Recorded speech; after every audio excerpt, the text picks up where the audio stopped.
আসবে আবার উমর তারিখ, আসবে আবার মুসা খালিদ, আসবে আবার উমর তারিখ, আসবে আবার মুসা খালিদ।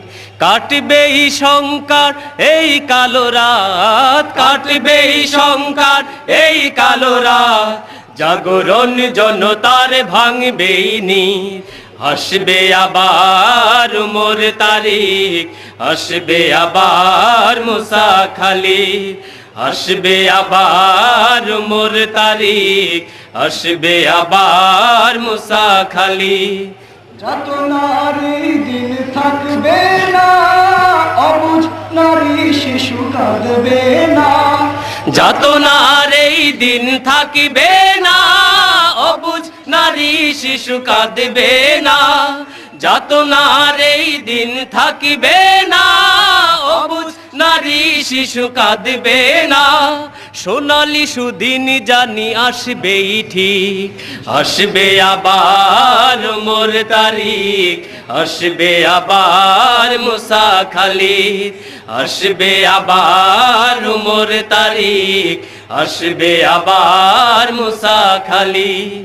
কাশ্মীর আফগান সবে হুঁশিয়ার, জাগতে হবে সুদ নিতে আবার। কাশ্মীর আফগান সবে হুঁশিয়ার, জাগতে হবে সুদ নিতে আবার। কাশ্মীর আফগান সবে হুঁশিয়ার, জাগতে হবে সুদ নিতে আবার। গুড়িয়ে দিতে হবে মার্কিন ভিড়, আসবে আবার উমর তারিখ, আসবে আবার মুসা খালিদ, আসবে আবার উমর তারিখ, আসবে আবার মুসা খালিদ। বঞ্চিত মুসলিম বীর জনতা, ওঠো আবার জেগে নববারতা। বঞ্চিত মুসলিম বীর জনতা, উঠো আবার জেগে নববারতা। বঞ্চিত মুসলিম বীর জনতা, উঠো আবার জেগে নববারতা। সোনালি দিনের তুমি হও মুজাহিদ, আসবে আবার উমর তারিখ, আসবে আবার মুসা খালিদ, আসবে আবার উমর তারিখ, আসবে আবার মুসা খালিদ। কাটবে এই সংকার এই কালো রাত, কাটবে এই সংকার এই কালো রাত, জাগরণ জনতার ভাঙবে নীর। আসবে আবার উমর তারিখ, আসবে আবার মুসা খালিদ, আসবে আবার উমর তারিখ, আসবে আবার মুসা খালিদ, আসবে আবার উমর তারিখ, আসবে আবার মুসা খালিদ, আসবে আবার উমর তারিখ, আসবে আবার মুসা খালিদ। ধরে রাখা ক্যামেরা দিয়ে কোনো মানে হয় না, মানুষ দেখাইতে হয়, সেটি বেশি করে। दुर्फिशानी ने तेरी कतरू को दरिया कर दिया, दिल को रोशन कर दिया, आँखों को बीना कर दिया। कुरान মাহফিলের সম্মানিত অতিথি, জামাত ইসলামী বাংলাদেশের সম্মানিত সহকারী সেক্রেটারি জেনারেল জনাব আলহাজ মোহাম্মদ কামারুজ্জামান সাহেব, এখানে আরও উপস্থিত আছে এটিএন বাংলার জনাব আলহাজ আরকানুল্লাহ হারুনি সাহেব, আর সম্মানিত ওলামায়ে কেরাম, উপস্থিত প্রিয় ভাই সব, আসসালামু আলাইকুম রহমতুল্লাহ তাআলা ওয়া বারাকাতুহু। পর্দার আড়ালে যেসব মা বোনেরা আছেন তাদেরকেও সালাম জানাচ্ছি। হ্যাঁ বললাম তো আল্লাহ তাআলার মেহেরবানি যে আল্লাহ তাআলা আমাদেরকে পরীক্ষা করছেন। আর বৃষ্টি খুবই দরকার, কি বলেন? বৃষ্টি দরকার না? বৃষ্টি আল্লাহর নেয়ামত, বৃষ্টি আল্লাহর কি নেয়ামত। এখন বাংলাদেশে মাহফিল প্রত্যেক দিন কোনো না কোনো জায়গায় হয়, সবাই যদি দোয়া করতে থাকে যে আল্লাহ আমাদের মাহফিলের জন্য বৃষ্টি না হয়, আর সকলের দোয়া যদি আল্লাহ কবুল করেন, তাহলে ওয়াজ খাইয়া তো আর পেট ভরবে না। জমিনে ফসল লাগবে, ধান লাগবে, গম লাগবে, ঠিক না ভাই? তো সেই জন্য বৃষ্টি আল্লাহর রহমত। আল্লাহ বৃষ্টি দিয়েছেন, বাতাস দিয়েছেন, তার জমিনকে তিনি ঠান্ডা করে দিয়েছেন। আর আপনারা ইমানের পরীক্ষায় মিয়া 100 মার্ক পেয়ে গেছেন। এই বৃষ্টির মধ্যে, ঝড়ের মধ্যে বসেছেন, সেটা পানি কাদা কাদা হয়ে গেছে, তার মধ্যে বসে আছেন। যে আল্লাহ তাআলা কোরআন শোনার জন্য আমাদেরকে এখানে বসার তৌফিক দিলেন, সে আল্লাহ পাকের দরবারে শুকরগুজার হচ্ছি। সকলে পড়ছি আলহামদুলিল্লাহ। লাকাল হামদু কামা ইয়ামবাগি লিজালালি ওয়াজহিকা ওয়া আযীমি সুলতানিকা। প্রিয় ভাই সব, আমরা কোরআন শুনতে এসেছি। আল্লাহ তাআলা কোরআন আমাদেরকে দিয়েছেন, আর এটি হচ্ছে গোটা পৃথিবীর বুকে আল্লাহ তাআলার দেওয়া মানুষের জন্য সর্বশেষ এবং সর্বশ্রেষ্ঠ হেদায়েতের কিতাব। এটি শুধু মুসলমানদের জন্য নয়, গোটা বিশ্ববাসীর জন্য। আমরা বলি আলহামদুলিল্লাহ। এটি নাজিল হওয়ার কারণ কি? আল্লাহ তাআলা বলছেন, আলিফ লাম রা কিতাবুন আনজালনাহু ইলাইকা লিতুখরিজান নাসা মিনাজ যুলুমাতি ইলান নূর। আল্লাহ তাআলা বলছেন, আমি হে নবী আপনার উপর একখানা কিতাব অবতীর্ণ করেছি। এই কিতাবখানা অবতীর্ণ করেছি এই জন্য, যাতে করে অন্ধকারের ভেতর থেকে মানুষগুলিকে আপনি আলোর দিকে নিয়ে আসতে পারেন। আমরা বলি সুবহানাল্লাহ। আমাদের জামাত ইসলামী বাংলাদেশের ঢাকা মহানগরীর সেক্রেটারি জনাব রফিকুল ইসলাম খান একটি সুন্দর আয়াত তেলাওয়াত করেছিলেন। ওই একটি আয়াতের উপরে পল্টনে 3 দিন বক্তব্য রেখেছিলাম আমি। 3 দিন একটি আয়াতের উপরে। এই পৃথিবীতে যদি শান্তি চাই এবং আখিরাতে যদি মুক্তি চাই, তাহলে এই একটি আয়াতের ব্যাখ্যা আমাদের জন্য যথেষ্ট হয়ে যেতে পারে। আমরা বলি আলহামদুলিল্লাহ। এই কোরআন আল্লাহ তাআলা পৃথিবীর মানুষকে দিয়ে এটাকে হেফাজতের দায়িত্ব নিয়েছেন। আল্লাহ তাআলা বলেছেন, ইন্না নাহনু নাযালনা যিকরা ওয়া ইন্না লাহু লাহাফিজুন। কোরআন নাজিল করেছি আমি আল্লাহ, আর এর সংরক্ষণের দায়িত্ব আমি আল্লাহ গ্রহণ করেছি। এ কোরআন কার? হেফাজতের দায়িত্ব কার? আল্লাহ তাআলা হেফাজতের দায়িত্ব নিয়েছেন। এবং আল্লাহ তাআলা বলেছেন যে কোরআন মানুষের কাছে বোঝার জন্য আমি আল্লাহ সহজ করেছি। কিন্তু আমাদের কপাল খারাপ, আমাদের এই বাংলাদেশে মসজিদের মধ্যে এক শ্রেণীর লোকেরা এভাবে বলেন যে কোরআন এটা আমরা বুঝবো না, এটা মৌলভী সাহেবদের কাম, মৌলানা সাহেবদের কাম, কোরআন খুব কঠিন, আমরা বুঝবো না, চলো ভাই মুরব্বীরা কি বলে তাই শুনি। এখন আমি জিজ্ঞেস করি, মুরব্বীরা যে কথাটা বলছেন ওটা কি সত্য না মিথ্যা, হক না বাতিল? ওইটা বোঝার জন্যই তো কোরআন বোঝা দরকার, ঠিক কিনা ভাই? সেই জন্য কেউ যদি বলেন যে কোরআন বোঝা মৌলানা মৌলবীদের কাজ, আমাদের কাজ না, এই কথা যিনি বলেন তিনি শয়তানের সব থেকে বড় ওয়াসওয়াসার মধ্যে পড়েছেন। কারণ কোরআন বোঝা কঠিন না সহজ, এর জবাব আল্লাহ তাআলা নিজেই দিয়েছেন। কোরআনে কারিমে আল্লাহ তাআলা বলছেন, সূরা কামারের মধ্যে 4 জায়গায় আল্লাহ বলেছেন। কি বলেছেন? আল্লাহ রাব্বুল আলামিন বলেন, ওয়ালাকাদ ইয়াসসারনাল কুরআনা লিযিকরি ফাহাল মিন মুদ্দাকির। আল্লাহ তাআলা বলেন, আমি কোরআনে কারিমকে বোঝার জন্য এবং মুখস্থ করার জন্য মানুষের কাছে আমি সহজ করে দিয়েছি। এটা যদি আল্লাহ সহজ না করতেন, তাহলে এত বড় কিতাব মুখস্থ করা এটা কি মানুষের জন্য সম্ভব? বলেন সম্ভব? পৃথিবীতে কোনো ধর্ম এমন নাই যাদের, যেই ধর্মের লোকেরা তাদের ধর্মগ্রন্থ মুখস্থ করতে পেরেছে, এমন কোনো ধর্ম পৃথিবীতে নাই। কিন্তু কোরআন শরীফ 540টি রুকু, 114টি সূরা, 30টি পারা, 6066টি আয়াত এ মানুষেরা মুখস্থ করতে সক্ষম হয়েছে। সুবহানাল্লাহ। এটি করার কে তৌফিক দিয়েছেন? আল্লাহ তাআলা। তবে আমাদেরকে মনে রাখতে হবে যে কোরআন শরীফ মুখস্থ করার জন্য, শুধু তেলাওয়াতের জন্য নাজিল হয় নাই। কোরআন শরীফ নাজিল হয়েছে আমরা যেন তেলাওয়াত করতে পারি, আমরা যেন বুঝতে পারি, আমরা যেন এটার উপরে জীবন গড়তে পারি, সেই জন্য কোরআন নাজিল হয়েছে।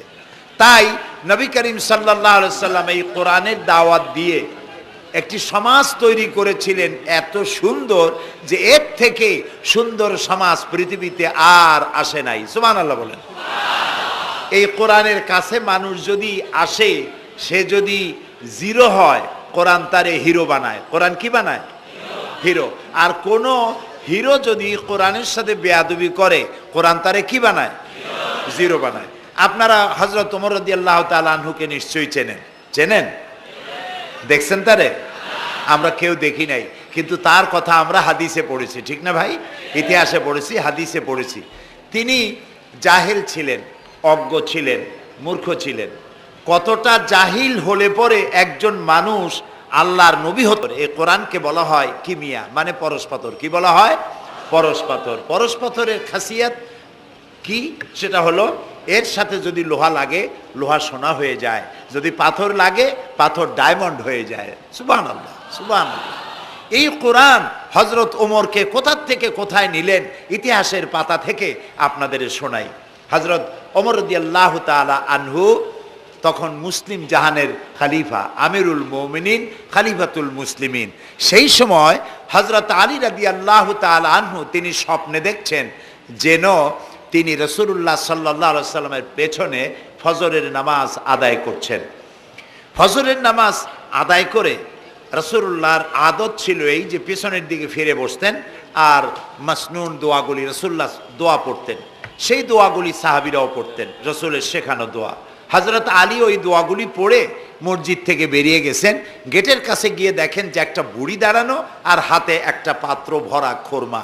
বুড়ি বলছেন, আলী তুমি মসজিদের মধ্যে আবার ঢোকো, এই পাত্র ভরা খোরমাগুলি নিয়ে রাসূলের কাছে গিয়ে বলো যে এটি আমার, আমি একটা বুড়ি মেয়ে লোক, আমার নতুন বাগানের খোরমা, এটা যেন রাসূলুল্লাহ নিজে খান এবং সাহাবায়ে কেরামদের মধ্যে যেন ডিস্ট্রিবিউট করে দেন, তাতে করে আমার বাগানে খোরমায় বরকত হবে। হযরত আলী খোরমার পাত্র নিয়ে ঢুকলেন মসজিদে নববীর মধ্যে। রাসূলুল্লাহকে গিয়ে ঘটনা বললেন। নবী করিম সাল্লাল্লাহু আলাইহি সাল্লাম খোরমার পাত্র হাতে নিয়ে একটা খোরমা হযরত আলীর মুখের মধ্যে দিয়ে দিলেন। হযরত আলী রাসূলের দেওয়া খোরমাটি চিবোচ্ছিলেন। ইত্তাবসারে মসজিদে ফজরের নামাজের আজান হয়ে গেল। আজানে হযরত আলীর ঘুম ভাঙলো, কিন্তু রাসূলের দেওয়া খোরমার স্বাদ হযরত আলীর মুখের মধ্যে তখনও ছিল। হযরত আলী তাড়াতাড়ি করে উজু করলেন, মসজিদে নববীর মধ্যে ঢুকলেন। যে দেখেন ইমামের মুসাল্লায় কে দাঁড়ানো? হযরত ওমর দাঁড়ানো। নামাজ শেষ করে হযরত ওমর পিছনের দিকে ফিরেছেন, মাসনুন দোয়াগুলি পড়ছেন। হযরত আলী দোয়াগুলি পড়ে বেরিয়ে গেছেন সকলের আগে। বেরিয়ে গিয়ে দেখেন গেটে এক বুড়ি দাঁড়ানো, হাতে এক পাত্র খোরমা। বুড়ি বলছেন, আলী এই খোরমাগুলি নিয়ে তুমি ভিতরে আবার ঢোকো, আমিরুল মুমিনিনকে বলো এগুলি আমার নতুন বাগানের খোরমা, তিনি খাবেন আর রাসূলুল্লাহর সাহাবীদের খাওয়াবেন, তাতে করে আমার নতুন বাগানের খোরমায় বরকত হয়ে যাবে। হযরত আলী দেখলেন স্বপ্নে যা দেখলাম তাই সাথে সাথে খাটিয়ে গেল, আশ্চর্য কথা। তিনি ভিতরে ঢুকলেন, হযরত ওমরকে পাত্রটা দিয়া ঘটনা শোনালেন। হযরত ওমর পাত্রটা হাতে নিয়ে একটা খোরমা হাত দিয়া উঠাইয়া হযরত আলীর মুখের মধ্যে দিলেন। হযরত আলী খোরমা চিবোচ্ছেন আর এক পর্যায়ে গিয়ে বললেন, ইয়া ওমর জিদনি তামরাতান ওখরা, হে ওমর তুমি আমাকে আর একটা খোরমা দাও, এ তো খুব ভালো জাতের খোরমা, খুব লজিজ, খুব মিষ্টি, তুমি আমাকে আর একটা দাও। যদি আমারে একটার বেশি খোরমা দাও তো খোরমায় কম পড়বে না, পাত্রে যা আছে সবাই পাবে, দাও না আমাকে আর একটা। হযরত ওমর রাদিয়াল্লাহু তাআলা আনহু বলছেন, ইয়া আলী লাউ আন্না রাসূলুল্লাহ সাল্লাল্লাহু আলাইহি ওয়াসাল্লাম যাদাক লাজিদনাক। ও আলী, স্বপ্নের ভিতরে রাসূলুল্লাহ যদি তোমাকে একটার বেশি খোরমা দিতেন, আমিও তোমার একটার বেশি খোরমা দিতাম। হযরত আলীর চোখ গেছে ছানা বড় হয়ে। তিনি জিজ্ঞেস করছেন, ইয়া ওমর আহিয়া রুইয়া রাইতাহা আম হিয়া গায়বুন আমিত্তালাত আলাই। হে ওমর, এটা কি তুমি আমার মতো স্বপ্নে দেখেছো না গায়েব থেকে তোমাকে জানানো হলো? তুমি কেমনে বুঝলা যে স্বপ্নের ভিতরে রাসূলুল্লাহ আমাকে একটা খোরমা দিয়েছিলেন? হযরত ওমর বলছেন, ইয়া আলী ওয়াল্লাহি মা হিয়া রুইয়া ওয়ালা গায়েব। হে আলী, এটা স্বপ্ন নয়, আর এটা আমাকে গায়েব থেকেও জানানো হয়নি। আসল ব্যাপার কি জানো? ওয়ালাকিন্নাল মুমিনা ইযা আখলাসা কলবাহু ইয়ারা বিনুরিল্লাহ। আসল কথা হলো, একজন মানুষ যখন আল্লাহর খাঁটি গোলামে পরিণত হয়ে যায়, তখন সে আল্লাহর সাহায্যেই দেখতে পায়। এখন দেখুন হযরত ওমর কোথায় ছিলেন আর আল্লাহ তাকে কোথায় এনে দিলেন। রাসূলুল্লাহ বলেছেন, লা নাবিয়্যা বা'দি ওয়ালা রাসূলা, আমার পরে নবীও হবে না, রাসূলও হবে না, কিন্তু আমার পরে যদি কেউ নবী হতেন, আল্লাহ তাআলা ওমরকে নবী বানাই দিতেন। সুবহানাল্লাহি বিহামদি। এই হযরতে ওমরকে অধপতনের অতল তলদেশ থেকে উঠাইয়া বিশ্বের দরবারে সর্বকালের জন্য পরিচিত করায় দিল যে জিনিস, তার নাম হচ্ছে এই কোরআন। নাম কি? কোরআন। আমরা যদি আমাদের ভাগ্যের পরিবর্তন চাই, আমরা কি ভাগ্যের পরিবর্তন চাই? বলেন চাই? ভাগ্যের যদি পরিবর্তন চাই, তাহলে কোরআনের কারিমের কাছে আসতে হবে। কোরআনই পারে আমাদের ভাগ্যকে পরিবর্তন করে দিতে। নবী করিম সাল্লাল্লাহু আলাইহি সাল্লাম বলেছেন, এটা হচ্ছে সেই কোরআন। এই কোরআন নিয়ে যখন আমি জেনেদের সামনে কোরআন তেলাওয়াত করেছি, তখন জেনেরা একথা না বলে পারে নাই, ইন্না সামি'না কুরআনান আজাবা, আমরা একটা আশ্চর্য ধরনের কোরআন শুনেছি। আল্লাহর নবী বলেন, জেনেরা আমার মুখে যখন তেলাওয়াত শুনল, তারা বলল, ইন্না সামি'না কুরআনান আজাবা, আমরা এক আশ্চর্য ধরনের কোরআন শুনেছি।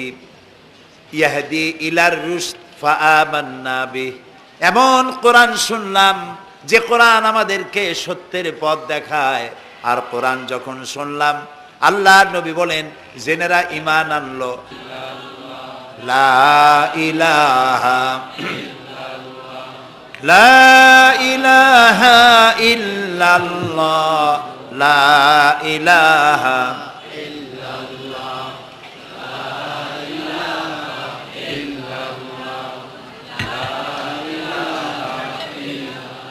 লা ইলাহা ইল্লাল্লাহু মুহাম্মাদুর রাসূলুল্লাহ। রাসূলুল্লাহ বললেন, মান ক্বালা বিহি সাদাকা, এই কোরআন থেকে যে কথা বলে কেবলমাত্র সেই সত্য কথা বলে। সুবহানাল্লাহ। প্রিয় ভাই সব, আমাদের তো কপাল খারাপ। কারা কি বক্তৃতা করলো, সেই বক্তৃতায় কোরআন নাই, হাদিস নাই, যা কইলো তাই বিশ্বাস করে সেদিকে দৌড়াইলাম। কিন্তু আল্লাহ তাআলার নবী বলছেন, কোরআনের রেফারেন্স দিয়ে যারা কথা বলে ওদের কথাই সত্য কথা। সুবহানাল্লাহ বলবেন না? কারণ আল্লাহ তাআলা বলছেন, ওমান আসদাকু মিনাল্লাহি কিলা ওমান আসদাকু মিনাল্লাহি হাদিসা, আল্লাহর চাইতে সত্যবাদী আর কে হতে পারে? সুতরাং যারাই বক্তৃতার মধ্যে কোরআনের রেফারেন্স দিয়ে কথা বলে তারাই সত্য কথা বলে, বলেছেন মুহাম্মদ রাসূলুল্লাহ সাল্লাল্লাহু আলাইহি ওয়াসাল্লাম। ওয়ামান আমেলা বিহি উজেরা, আর কোরআন শরীফ পড়ে যে বুঝে আর আমল করে, আল্লাহ তাদেরকে পুরস্কৃত করবেন ফিদ দুনিয়া ওয়াল আখিরা, দুনিয়াও পুরস্কার দেবেন, আখিরাতেও পুরস্কার দেবেন। দুনিয়া পুরস্কারটা কি দেবেন? আল্লাহ রাব্বুল আলামিন বলেন, দুনিয়ার পুরস্কারটা শোনো, ফামান তাবিয়া হুদায়া ফালা খাউফুন আলাইহিম ওয়ালা হুম ইয়াহজানুন। যারা এই কোরআনকে মেনে চলবে, কোরআনের অনুসরণ যারা করবে, এর আইন কানুনকে মেনে যারা চলবে, ওদের জন্য কোনো ভয় নাই, ওদের জন্য কোনো চিন্তা নাই। এই ওয়াদা কার? কার ওয়াদা? আল্লাহর ওয়াদা কখনো মিছা হয়? কোনো দিন না। আল্লাহ কোনোদিন ওয়াদা ভঙ্গ করেন? কখনো নয়। তিনি বলছেন, কোরআন যদি মেনে চলো পৃথিবীতে শান্তি পাইবা। দুই রকমের, একটা হলো পৃথিবীতে তোমাদের কোনো চিন্তা থাকবে না, ভয় থাকবে না। চিন্তা থাকবে না কিসের? চিন্তা হয় মানুষের খাওয়া পড়া, শিক্ষা, চিকিৎসা, বাসস্থান, এগুলির চিন্তা হয়। কোরআনের শাসন যদি চালু হয়, ওই যে স্লোগান একটু আগে আপনারা শুনলেন, আল্লাহর আইন চাই আর কি চাই? মুখস্থ হয়েছে না এটা? বলেন না কি চাই? সৎলোকের শাসন চাই। এখন আল্লাহর আইন কোনটা? এই যে কোরআন। কোরআনের আইন যদি হয়, আর সৎ লোক যদি ক্ষমতায় থাকে আর কোরআনের আইন যদি চালু হয়, চুরি ডাকাতি জেনা ব্যভিচার হত্যা ধর্ষণ ওই সমাজে থাকবে না। সুবহানাল্লাহ কোন। এই যে আমাদেরকে আজ এই কোন দেশ আমাদেরকে সন্ত্রাসী বলে, আসলে ওরা হলো সন্ত্রাসের দাদা। আমরা তো সন্ত্রাসী না। এই পৃথিবীতে মুসলমানরাই সব থেকে বেশি শান্তিপ্রিয়। এর চাইতে শান্তিপ্রিয় জাতি পৃথিবীতে আর নাই। সুবহানাল্লাহ বলি, আলহামদুলিল্লাহ বলি। আপনি দেখেন না এই যে আল্লাহর ঘর যখন নির্মাণ হলো, কে আল্লাহর ঘর নির্মাণ করছিলেন কোন তো? আমাদের জাতির পিতা। কে করেছিলেন? জাতির পিতা কে? এইটা নিয়ে প্যাঁচ লাগাবেন না তো, ভালো করে মনে রাখবেন, এই নিয়ে কোনো পেঁচাপেচি নেই। মুসলমান মিল্লাতের পিতা কে? ইব্রাহিম আলাইহিস সালাম। তিনি আল্লাহর ঘর বানালেন, তিনি রাজমিস্ত্রি হিসেবে কাজ করলেন, আর একজন হেল্পার ছিলেন সাথে, তিনিও পয়গম্বর ছিলেন। কে তিনি? ইসমাইল আলাইহিস সালাম। বাপ বেটা দুজনে মিলে আল্লাহর ঘর নির্মাণ করে ফেললেন। আর এরপরে তারা দোয়া করলেন। হযরত ইব্রাহিম আলাইহিস সালাম দোয়া করলেন, রব্বি জাল হাযাল বালাদা আমিনান, আয় আল্লাহ তাআলা তুমি এই শহরকে নিরাপত্তার শহর বানাও। নিরাপত্তা হচ্ছে সন্ত্রাসের বিপরীত কথা। আল্লাহ তুমি এই শহরকে নিরাপত্তার শহর বানাও। আল্লাহ কি দোয়া কবুল করছিলেন না করেন নাই? এই সাথেই দোয়া কবুল করেছেন আল্লাহ তাআলা। আল্লাহ তাআলা বলেছেন, ওমান দাখালাহু কানা আমিনান, যেই প্রবেশ করবে আমার এই পবিত্র শহরে আমি তাকে নিরাপত্তা প্রদান করব। সুবহানাল্লাহ। আজ আমাদেরকে সন্ত্রাসী যারা বলে, তারা দেখুক কোরআনের সব আইন সৌদি আরবিয়ায় নাই। আপনারা বলেন তো, পৃথিবীতে অপরাধ প্রবণতা, করাপশন, ক্রাইম পৃথিবীতে সব থেকে কম হয় কোন দেশে? কিন্তু কোরআন শরীফের সবটা আইন সেখানে চালু নাই। কিন্তু কিছু আইন চালু আছে, তাতে এত শান্তি, লক্ষ লক্ষ নারী পুরুষ একসাথে ঘোরাফেরা করে হজের সময়, একসাথে মুজদালিফায়। এরকম শামিয়ানা নাই, বিল্ডিং নাই, খোলা মাঠে উন্মুক্ত আকাশের নিচে শুয়ে থাকে, বসে থাকে, হাঁটাচলা করে। ১৫০০ বছরের ইতিহাসে নাই যে কোনো নারী সেখান থেকে লাঞ্ছিতা হয়েছে, অপমানিতা হয়েছে। সুবহানাল্লাহ বলবেন না? এটা কোরআন শরীফ। এটা কি? আল্লাহ তাআলা এখানে বলছেন, আওয়ালাম ইয়ারাও আন্না জাআলনা হারামান আমিনান, তোমরা কি দেখতে পাও না যে আমি এই শহরকে কিভাবে নিরাপত্তার শহর বানিয়েছি? যখন পৃথিবীর চতুর্দিকে মারামারি, কাটাকাটি, হত্যা, ধর্ষণ, ছিনতাই সব চলছে গোটা পৃথিবীতে, তখন আমার হারামের দিকে তাকিয়ে দেখো তো কত নিরাপত্তা আমি প্রদান করেছি। সুবহানাল্লাহ। সুতরাং সন্ত্রাসী আমরা নই। যারা আমাদেরকে সন্ত্রাসী বলে, ওরা সন্ত্রাসীর বাপ দাদা 14 গোষ্ঠী ওরা। এখন মাদ্রাসাগুলিকে সন্ত্রাসী বলা হয় এবং বিভিন্ন জায়গায় আলেম ওলামাদেরকে সন্ত্রাসী বলা হচ্ছে। এটাও বামপন্থীদের কাম। এটা কাদের কাম? বামপন্থীরা নিজেরা যে কাম করে সেই কামগুলা অপরের মাথায় চাপাই দেওয়ার জন্য চেষ্টা করে। চোরে নিজেই তালাশ করে, চোর গেল। কথা বুঝতে পেরেছেন? সুতরাং একথা সত্য নয়। কোরআন যারা মানে তারাই পৃথিবীতে সব থেকে বেশি শান্তিপ্রিয়। পৃথিবীতে মুসলমানদের চাইতে শান্তিপ্রিয় আর কোনো জাতি নাই, হতে পারে না। আলহামদুলিল্লাহ বলেন। এখন আল্লাহ তাআলা বলছেন যে ফামান তাবিয়া হুদায়া ফালা খাউফুন আলাইহিম ওয়ালা হুম ইয়াহজানুন। প্রিয় ভাই সব, কোরআনের কথা বলতে গেলে রাতের পর রাত লেগে যায়, কারণ এক মহাসমুদ্র। এটা কি মহাসমুদ্র? কোরআন।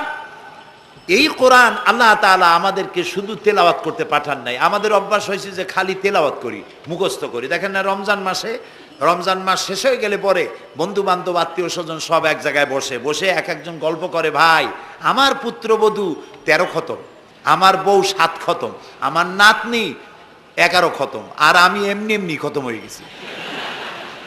প্রিয় ভাই সব, আপনারা বলেন কোরআন শরীফকে এইভাবে শুধু খতম করার জন্য আসছে? আমি কিন্তু আপনাদের কোরআন শরীফ পড়া বা খতম করা নিষেধ করছি না। আমি উদ্দেশ্য বোঝাতে চাচ্ছি, আল্লাহ তাআলা এই কোরআনের জন্য নাজিল করেন নাই যে আমরা জ্বলবো আর পড়বো আর বুঝবো না। আচ্ছা ভাই, একটা বইয়ের নাম কোন তো? পৃথিবীতে একটা বইয়ের নাম আমাকে শুনান যে বইটা মানুষেরা না বুঝে পড়ে। পারবেন বলতে? পারবেন না। এমনকি আপনার ছোট্ট বাচ্চা কেজি 1, কেজি 2, কেজি 3-তে পড়ে, বা কি জানি কয়, নার্সারি গ্রুপে পড়ে, তারেও দেখবেন প্রত্যেকটা শব্দ বানান করিয়া অর্থ সহকারে বুঝে পড়ে। বলেন ঠিক কিনা? কিন্তু কপাল পোড়া মুসলমান জাতি একমাত্র মাজলুম কিতাব, আল্লাহর কিতাব কোরআন শরীফ পড়ে অথচ কিছু বোঝে না, ঠিক কিনা? আমি যদি এখন জিজ্ঞেস করি যে আপনারা কোরআন বুঝে পড়তে পারেন কয়জন, হাত তোলেন। যদি বলি হাত কি কম বেশি উঠবে না কম উঠবে? সেই জন্য হাত উঠাইতে বললাম না। এটা আমাদের জন্য কপাল পোড়ার লক্ষণ। কি পোড়ার লক্ষণ? বিশ্বাস করুন ভাই, কোরআন শরীফ তাবিজ লেখার জন্য আসে নাই, কোরআন শরীফ ঝুলে ঝুলে আপনি পড়বেন এই জন্য আসে নাই। কোরআন আসছে তেলাওয়াত করবেন, বুঝবেন, আমল করবেন। হাদিস শরীফে এসেছে কোন সাহাবীর এক একটা সূরা শেষ করতে বছরের পর বছর চলে যেত। কারণ কি? কারণ হলো তারা এক একটা আয়াত পড়তেন, বুঝতেন, বাস্তব জীবনে আমল করতেন, আরেকটা আয়াত পড়তেন, বুঝতেন, আমল করতেন, তারপরে আবার আরেকটা পড়তেন, আমল করতেন। এভাবে করে সাহাবীরা কোরআন পড়তেন, বুঝতেন, আমল করতেন। ফলে এই সাহাবীরা যখন বিয়ে শাদী করতেন, সাহাবীরা যখন ব্যবসা বাণিজ্য করতেন, সাহাবীরা যখন কেনা বেচা করতেন, পারিবারিক জীবন যাপন করতেন, হাঁটাচলা করতেন, তখন মানুষেরা বুঝতে পারত, অনুভব করতে পারত যেন জীবন্ত কোরআন শরীফ চলাফেরা করছে। কোরআন যাদের কাছে, তাদের আমলের মধ্যে পরিবর্তন আসতে হবে। তো এরকম একটা বৈপ্লবিক কিতাব যাদের কাছে, তাদের তো আমলের মধ্যে পরিবর্তন আসবে। কি পরিবর্তন আসবে? এরা যদি ব্যবসায়ী হয় ওজনে কম দেবে না। সুবহানাল্লাহ কবেন না? আর এখন আমরা যা করি সুবহানাল্লাহ থুইয়া খালি নাউজুবিল্লাহ কওয়া দরকার, ঠিক কিনা ভাই? মুসলমানের চাইতে এত ওজনে কম দেওয়ার লোক আর আছে কিনা সন্দেহ। ওজনে দেবে কম, খাদ্যে দেবে ভেজাল, সাক্ষী দেবে তো মিথ্যা সাক্ষী দেবে, ওয়াদা খেলাপ করবে, আমানতের খেয়ানত করবে, এরপরে ধার করবে, টাকা শোধ করবে না। ছেলে দিয়ে বলাবে, বলো আব্বা বাড়ি নেই। এখন সে যাইয়া যে টাকা চাইতে আসছে তারা বলে যে আব্বা বলছেন, আব্বা নাকি বাড়ি নেই। বুঝতে পারছেন কথা? এই হলো মুসলমান। নাউজুবিল্লাহ কোন। এই জন্য আল্লাহ তাআলা নবী বলেছেন, ওয়ামান আমেলা বিহি উজেরা, যে ব্যক্তি কোরআন পড়বে, আমল করবে, আল্লাহ তাকে পুরস্কার দিবেন। কোথায় কোথায় দেবেন কোন তো? দুই জায়গায় দেবে, ইহকালেও দেবে, পরকালেও দিবে। দুনিয়ার পুরস্কারটা কি? দুনিয়ার পুরস্কারটা হলো যে চিন্তা থাকবে না, আর কোনো ভয় থাকবে না। ভয় থাকবে না কিসের? ভয় থাকবে না যেই সমাজে কোরআন মানা হবে, যেই সমাজের আইনের উৎস হবে কোরআন, ওই সমাজের মধ্যে চুরি, ডাকাতি, জেনা, ব্যভিচার, হত্যা, ধর্ষণ থাকবে না। কাজী ভীতিশূন্য, সমৃদ্ধিপূর্ণ, নিরাপত্তাপূর্ণ একটি সুন্দর সমাজ উপহার দেবে এই কোরআন। সুবহানাল্লাহ।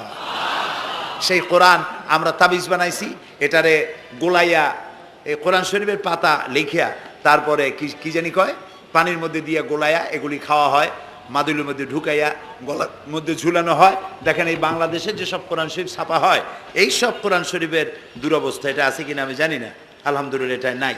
কোন কোরআন শরীফ যে বাংলাদেশে ছাপা হয় সেগুলিতে লেখা থাকে সূরায়ে মায়েদার নকশা, সূরা ইউসুফের নকশা, সূরায়ে বনি ইসরাইলের নকশা। এই নকশা লিখা গলায় ঝুলাইলে পেটে ব্যথা ভালো হবে, ওই নকশা ঝুলাইলে মেয়ের বিয়ে হবে তাড়াতাড়ি, এই নকশা ঝুলাইলে যে মেয়েকে পছন্দ করো বিয়ে করতে পারবা তাড়াতাড়ি। নাউজুবিল্লাহ কর। নকশার মধ্যে আছে কি? নকশার ভিতরে আছে 1293, 1711, 513 হাবিজাবি কতগুলো নাম্বার দিয়া, তারপরে লাল কালি দিয়ে দাগ দিয়ে দিয়ে ধান্দাবাজি করা। এরপরে ওই ধান্দাবাজি তাবিজের কোনায় কোনায় লেখে ইয়া জিব্রাইলো, ইয়া মিকাইলো, ইয়া ইসরাফিলো, ইয়া আজরাইলো। উপরে লেখে ইয়া বদুহ, নিচে লেখে ইয়া বদুহ। আমি একজন তাবিজ লেখককে জিজ্ঞেস করলাম, ভাই ইয়া আজরাইলু ইয়া মিকাইলু তো বুঝলাম, ইয়া বদুহ কি? কয়ে হুজুর আমি নিজেও বুঝি না বদুহ কি। এই হলো তাবিজ।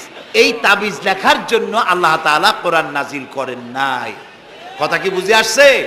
তাবিজের জন্য আসে নাই, তদবিরের জন্য আসে নাই, শুধু পড়ব এজন্য আসে নাই। কোরআন এসেছে বোঝার জন্য, তেলাওয়াতের জন্য, বোঝার জন্য, কোরআন অনুযায়ী জীবন গড়ার জন্য।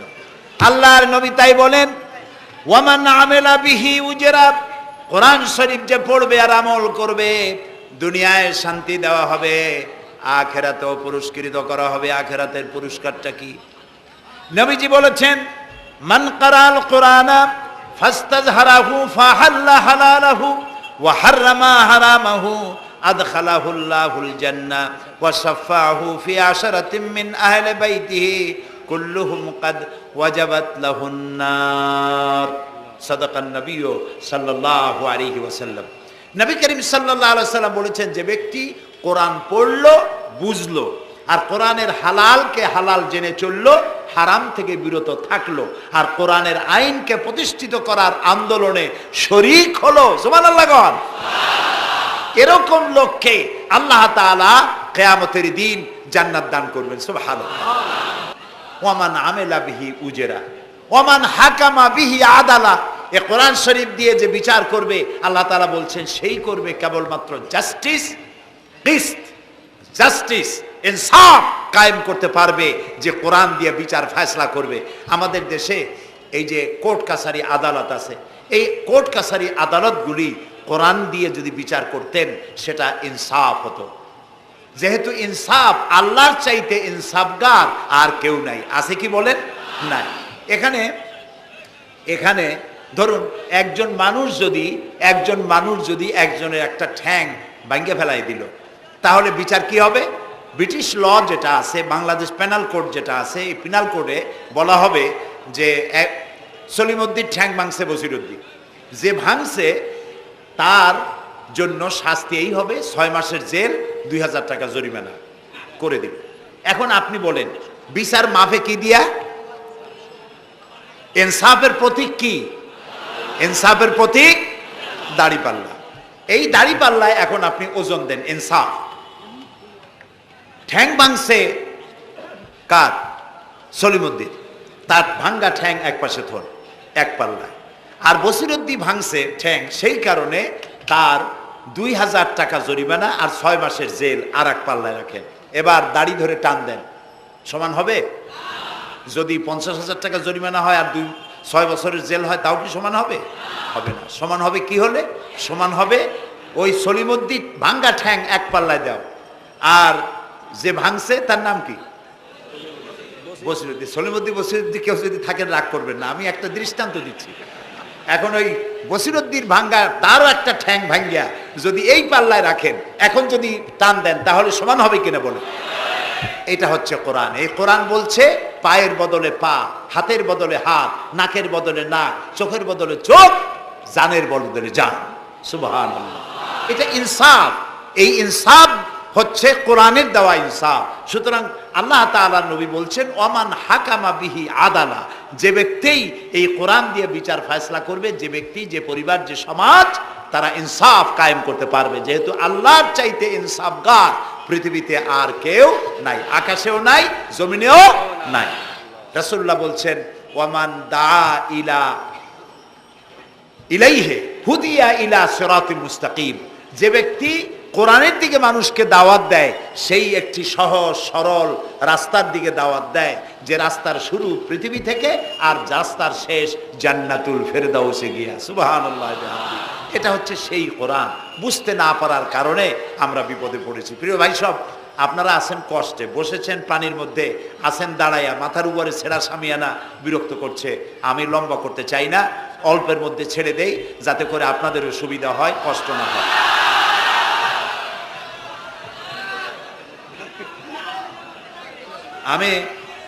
তবুও আমি খুব লম্বা করব না, অল্পতে আমরা যাতে বুঝতে পারি, এরকম একটু কথা আমি বলতে চাই, একটু বলি।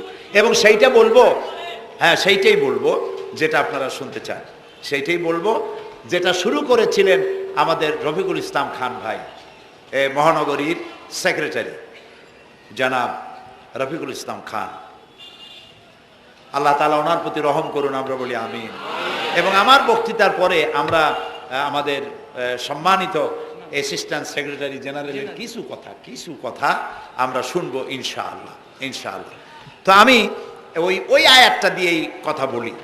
আল্লাহ তাআলা বলছেন, ইয়া আইয়ুহাল্লাযীনা আমানু হাল আদুল্লুকুম আলা তিজারাতিন তুনজিকুম মিন আযাবিন আলীম تؤمنون بالله ورسوله وتجاهدون في سبيل الله بأموالكم وأنفسكم ذلكم خير لكم إن كنتم تعلمون। হে বিশ্বাসীরা, তোমরা যারা ঈমান এনেছো, শোনো, হাল আদুল্লুকুম আলা তিজারাতিন, আমি কি তোমাদেরকে এমন একটি ব্যবসার কথা বলবো না যে ব্যবসায় তোমাদেরকে জাহান্নামের কঠিন শাস্তি থেকে তোমাদেরকে রক্ষা করবে? এমন একটি ব্যবসার কথা বলবো না? তার মানে অবশ্যই এরকম একটা ব্যবসার কথা আমি তোমাদের বলবো যে ব্যবসা তোমাদেরকে জাহান্নামের কঠিন শাস্তি থেকে বাঁচায় দেবে। সুবহানাল্লাহ বলি। জাহান্নাম থেকে বাঁচাবার জন্য ব্যবসা শিখাচ্ছেন কে? আল্লাহ। এবার দেখেন, ব্যবসা এটা করলে লাভও আছে, নোকসানও আছে, ঠিক না? বলেন আছে কিনা? লস অ্যান্ড প্রফিট এর মধ্যে থাকবেই। কিন্তু আল্লাহ রাব্বুল আলামিন বলেন, আমার সঙ্গে যে ব্যবসা করবে ওই ব্যবসাটা হচ্ছে তিজারাতান লান তাবুর। আমার সাথে যে ব্যবসাটা করবা এই ব্যবসায় কোনো নোকসান নাই, শুধু লাভ লাভ আর লাভ। কে বলতেছেন? এরকম একটা ব্যবসা করবেন? আমি জানি আমরা লাভের ব্যাপারে খুব আছি, নোকসানে আমরা কেউ নাই। মানুষ লেখাপড়া জানুক আর না জানুক, লাভ যেখানে সেখানে মানুষ ঝাঁপ দেয় তাড়াতাড়ি। ওই যে বলে না যে গুণ, এই হিসাব না জানলে কি হবে, কম দিলে টের পায়। আমরা লাভ খুব ভালোই বুঝি, এই জন্য এটা কোরআনও নয় হাদিসও নয়, একটি রূপক কথা। এক ব্যবসায়ী নেকে কিয়ামতের দিন হাজির করা হবে, ফেরেশতা তাকে বলবে যে আল্লাহর বান্দা, তোমার পাপ আর পুণ্য, ন্যাক আর বদ এই দুটি সমান সমান হয়ে গেছে, 50-50। এখন কোন জায়গায় যাবা? কও বেহেশতে যাবা না দোজখে যাবা? ব্যবসায়ী লোকটা কিছু জানে না, সে কয় যে ফেরেশতা ভাই, আমি তো দোজখও চিনি না বেহেশতেও চিনি না, সারা জীবন ব্যবসা করছি, যে জায়গায় গেলে আমার 2 টাকা লাভ হয় ওইখানে আমার পাঠাবো। তো মানুষ লাভ খুব ভালো বোঝে এবং লাভের দিকে মানুষ ঝোঁকে বেশি। এই জন্য আল্লাহ তাআলা বলছেন, হাল আদুল্লুকুম আলা তিজারাতিন তুনজিকুম মিন আযাবিন আলিম, যেটা লাভ আর লাভ। আমার সাথে ব্যবসা করো, শুধু লাভ হবে। তো এই ব্যবসার মধ্যে পুঁজি হলো 3টা। ব্যবসার মধ্যে পুঁজি কয়টা? 3টা।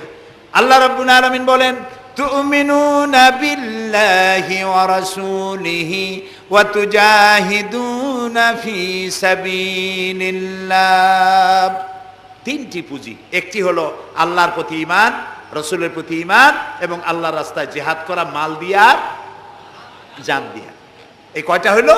3টা। চলুন এই 3টি কথার ব্যাখ্যা করে তারপরে মোনাজাত করব সংক্ষেপে, যেন আমরা আল্লাহর সাথে ব্যবসাটা শুরু করতে পারি আজকে থেকেই। আল্লাহ যেন তৌফিক দেন, বলেন আমিন। 1 নম্বর হচ্ছে তুমিনুনা বিল্লাহ, আল্লাহর প্রতি বিশ্বাস, আল্লাহর প্রতি ঈমান। বলেন আল্লাহর প্রতি ঈমান। এখন আপনারা বলবেন যে এটা তো কোনো নতুন কথা হলো না, আল্লাহর প্রতি ঈমান আনছি, যদি ঈমানই না থাকতো তাহলে কি বৃষ্টির মধ্যে এই পানির মধ্যে আমরা কি বসে থাকতাম? 100% সত্য কথা। ঈমান না থাকলে কেউ আসতেনও না, আর এই পানির মধ্যে, ঝড়ের মধ্যে বাঁশ ভাঙ্গে মাথায় পড়তে পারে এই ঝুঁকি নিয়ে বসতেন না, ঠিক কিনা ভাই? আমরা সবাই ঈমানদার। তবে আল্লাহর উপর ঈমান আনতে হলে 4টি শর্ত লাগে। কয়টি শর্ত? 4টি শর্ত ফুলফিল করলে আল্লাহর উপরে ঈমান এনেছি বলে প্রমাণিত হবে। নইলে আল্লাহ আছে এ কথা নুরা পাগলাও বলছে। নুরা পাগলার বলা আর আপনার আমার বলা এটা তো এক হওয়ার কথা না, ঠিক কিনা বলে? তা আল্লাহর উপর ঈমান আনতে হলে শর্ত কয়টা? 4টা। 1 নম্বরের শর্ত হলো আল্লাহর জাত সম্পর্কে স্বীকার করে নেওয়া, আল্লাহর অস্তিত্ব, আল্লাহ আছেন এটা মেনে নেওয়া। তো আল্লাহ আছেন এ ব্যাপারে আমাদের কোনো দ্বিমত নাই, ঠিক না? এবং কোরআনে কারীমের ছোট্ট একটি সূরায় আল্লাহ তাআলা তার নিজের জাত সম্পর্কে এভাবে বলেছেন, কুল হুয়াল্লাহু আহাদ। আমরা জানি না এই সূরা?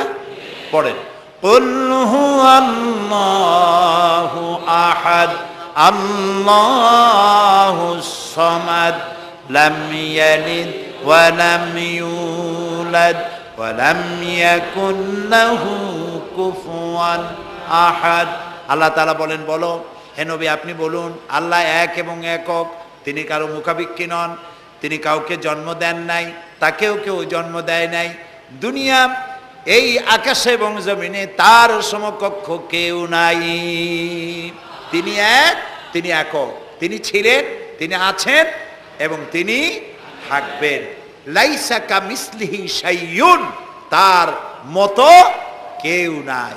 তবে প্রশ্ন ওঠে আল্লাহ আছেন কোথায়? এরকম একটা প্রশ্ন করা যেতে পারে, আল্লাহ কোথায় আছেন? বলতে পারবেন কোথায় আছে? এটি নিয়ে বিভ্রান্তি আছে মানুষের মধ্যে। কেউ বলেন আল্লাহ সদা সর্বত্র বিরাজিত, সব জায়গায় তিনি আছেন। এই কথাটি সত্য নয়। আল্লাহর যদি সব জায়গায় থাকা লাগে তাহলে পৃথিবীর মধ্যে ভালো জায়গাও আছে, খারাপ জায়গাও আছে। আছে না খারাপ জায়গা? আমি সেসব জায়গার নাম নিলাম না, আপনারা বুঝে নেন। তাহলে আল্লাহ সব জায়গায় থাকলে এই কথা যদি সত্য হয় তাহলে এটি অত্যন্ত বেয়াদবিমূলক কথা, এ কথা ঠিক না। আল্লাহ আছেন কোথায়? আল্লাহ নিজেই বলছেন তিনি কোথায় আছেন। কোরআনে কারিমে রব্বুল আলামিন তিনি কোথায় আছেন এ কথা তিনি নিজেই বলে দিয়েছেন। আর রহমানু আলাল আরশি ইস্তাওয়া, আল্লাহ তাআলা আরশের উপরে আছেন, সুবহানাল্লাহি ওয়া বিহামদিহি। এবং প্রত্যেক রাত্রে তিনি শেষ রাত্রে প্রথম আকাশে আসেন, নবী করিম সাল্লাল্লাহু আলাইহি সাল্লাম বলেছেন। প্রিয় ভাই সব, তো আল্লাহ তাআলা সদা সর্বত্র বিরাজমান যে কথাটা বলা হয় এটা আক্ষরিক অর্থে ওরকম না, এটা ব্যাখ্যা সাপেক্ষে কথা। আল্লাহ সদা সর্বত্র সব জায়গা সম্পর্কে ওয়াকিফাল, তিনি সব জানেন, সব দেখেন। তিনি সামিউন, তিনি বাসিরুন, তিনি দেখতে পান, তিনি শুনতে পান। আপনার আমার দেখার মধ্যে কোনো বাধা, প্রাচীর, অবস্ট্রাকশন কিছু একটা থাকতেই পারে। আল্লাহর দেখার মধ্যে কোনো বাধা নাই। অন্ধকার রাতেও দেখেন, কুয়াশাচ্ছন্ন হলেও দেখেন, মেঘের মধ্যেও দেখেন, তার দেখায় কোনো বাধা নাই, তার শোনায় কোনো বাধা নাই। এমনকি মহাসাগরের অতল তলদেশী ছোট্ট পাথরের গায়ে লাগানো একটি ছোট্ট পোকা, যাকে মাইক্রোস্কোপ যন্ত্র ছাড়া দেখা যায় না, এমন ছোট্ট সূক্ষ্ম একটি পোকাও যদি, ক্ষুদ্র একটি পোকাও যদি পেটের জ্বালায় অথবা ক্ষুধার জ্বালায় চিৎকার মারে, কেউ শুনতে পায় না। আরশের মালিক আল্লাহ রব্বুল আলামিন তা শুনতে পান। এ হচ্ছে আল্লাহ, তিনি সব শুনতে পান, সব দেখতে পান। তার জাত সম্পর্কে স্বীকার করে নেওয়া, মেনে নেওয়া, তিনি আছেন, তার শক্তি সহকারে তাকে মানা। আমরা যে কোনো জিনিস বিশ্বাস করি তার শক্তি সহকারে বিশ্বাস করি। বাতাসকে বিশ্বাস করি, প্রচণ্ড বেগে বয়ে গেলে আমাদের মাথার উপরে যা আছে ভেঙে চুরে সব শেষ করি ভালো, এভাবে বিশ্বাস করি। পানিকে বিশ্বাস করি, সে চুবায়ে মারতে পারে, ডুবায়ে মারতে পারে, পানি চুবানো ভিজানো এ শক্তি পানির আছে। আমরা আগুনকে বিশ্বাস করি, জ্বালিয়ে পুড়িয়ে ছাই করে দিতে পারে, এভাবে আগুনের শক্তি সহকারে বিশ্বাস করি। সাপকে বিশ্বাস করি, বাঘকে বিশ্বাস করি, দংশন করলে, থাবা মারলে কাম সারা। পয়জনকে বিশ্বাস করি, খাইলে পরে মরে যেতে পারি, শক্তি সহকারে বিশ্বাস করি, ঠিক না? এখন আল্লাহরে বিশ্বাস করি, এই কথা শুধু বললেই হবে না, আল্লাহকে বিশ্বাস করতে হবে তার গুণ সহকারে। সেই জন্য 4টি শর্তের 1 নম্বর শর্ত হলো আল্লাহর অস্তিত্বকে মানা। 2 নম্বরের শর্ত হচ্ছে আল্লাহর গুণাবলীকে স্বীকার করা, মেনে নেওয়া। আল্লাহর গুণাবলী কি? কোরআন শরীফে আল্লাহর অনেকগুলি নাম আছে।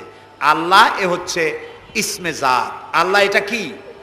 ইসমে জাত, আসল নাম কি? আল্লাহ।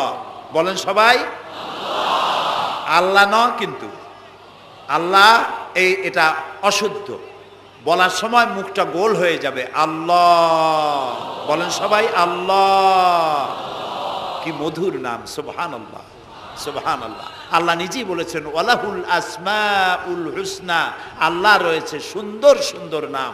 99টি নামের কথা কোরআনে কারিমে আল্লাহ তাআলা নিজেই বলেছেন, সুবহানাল্লাহ।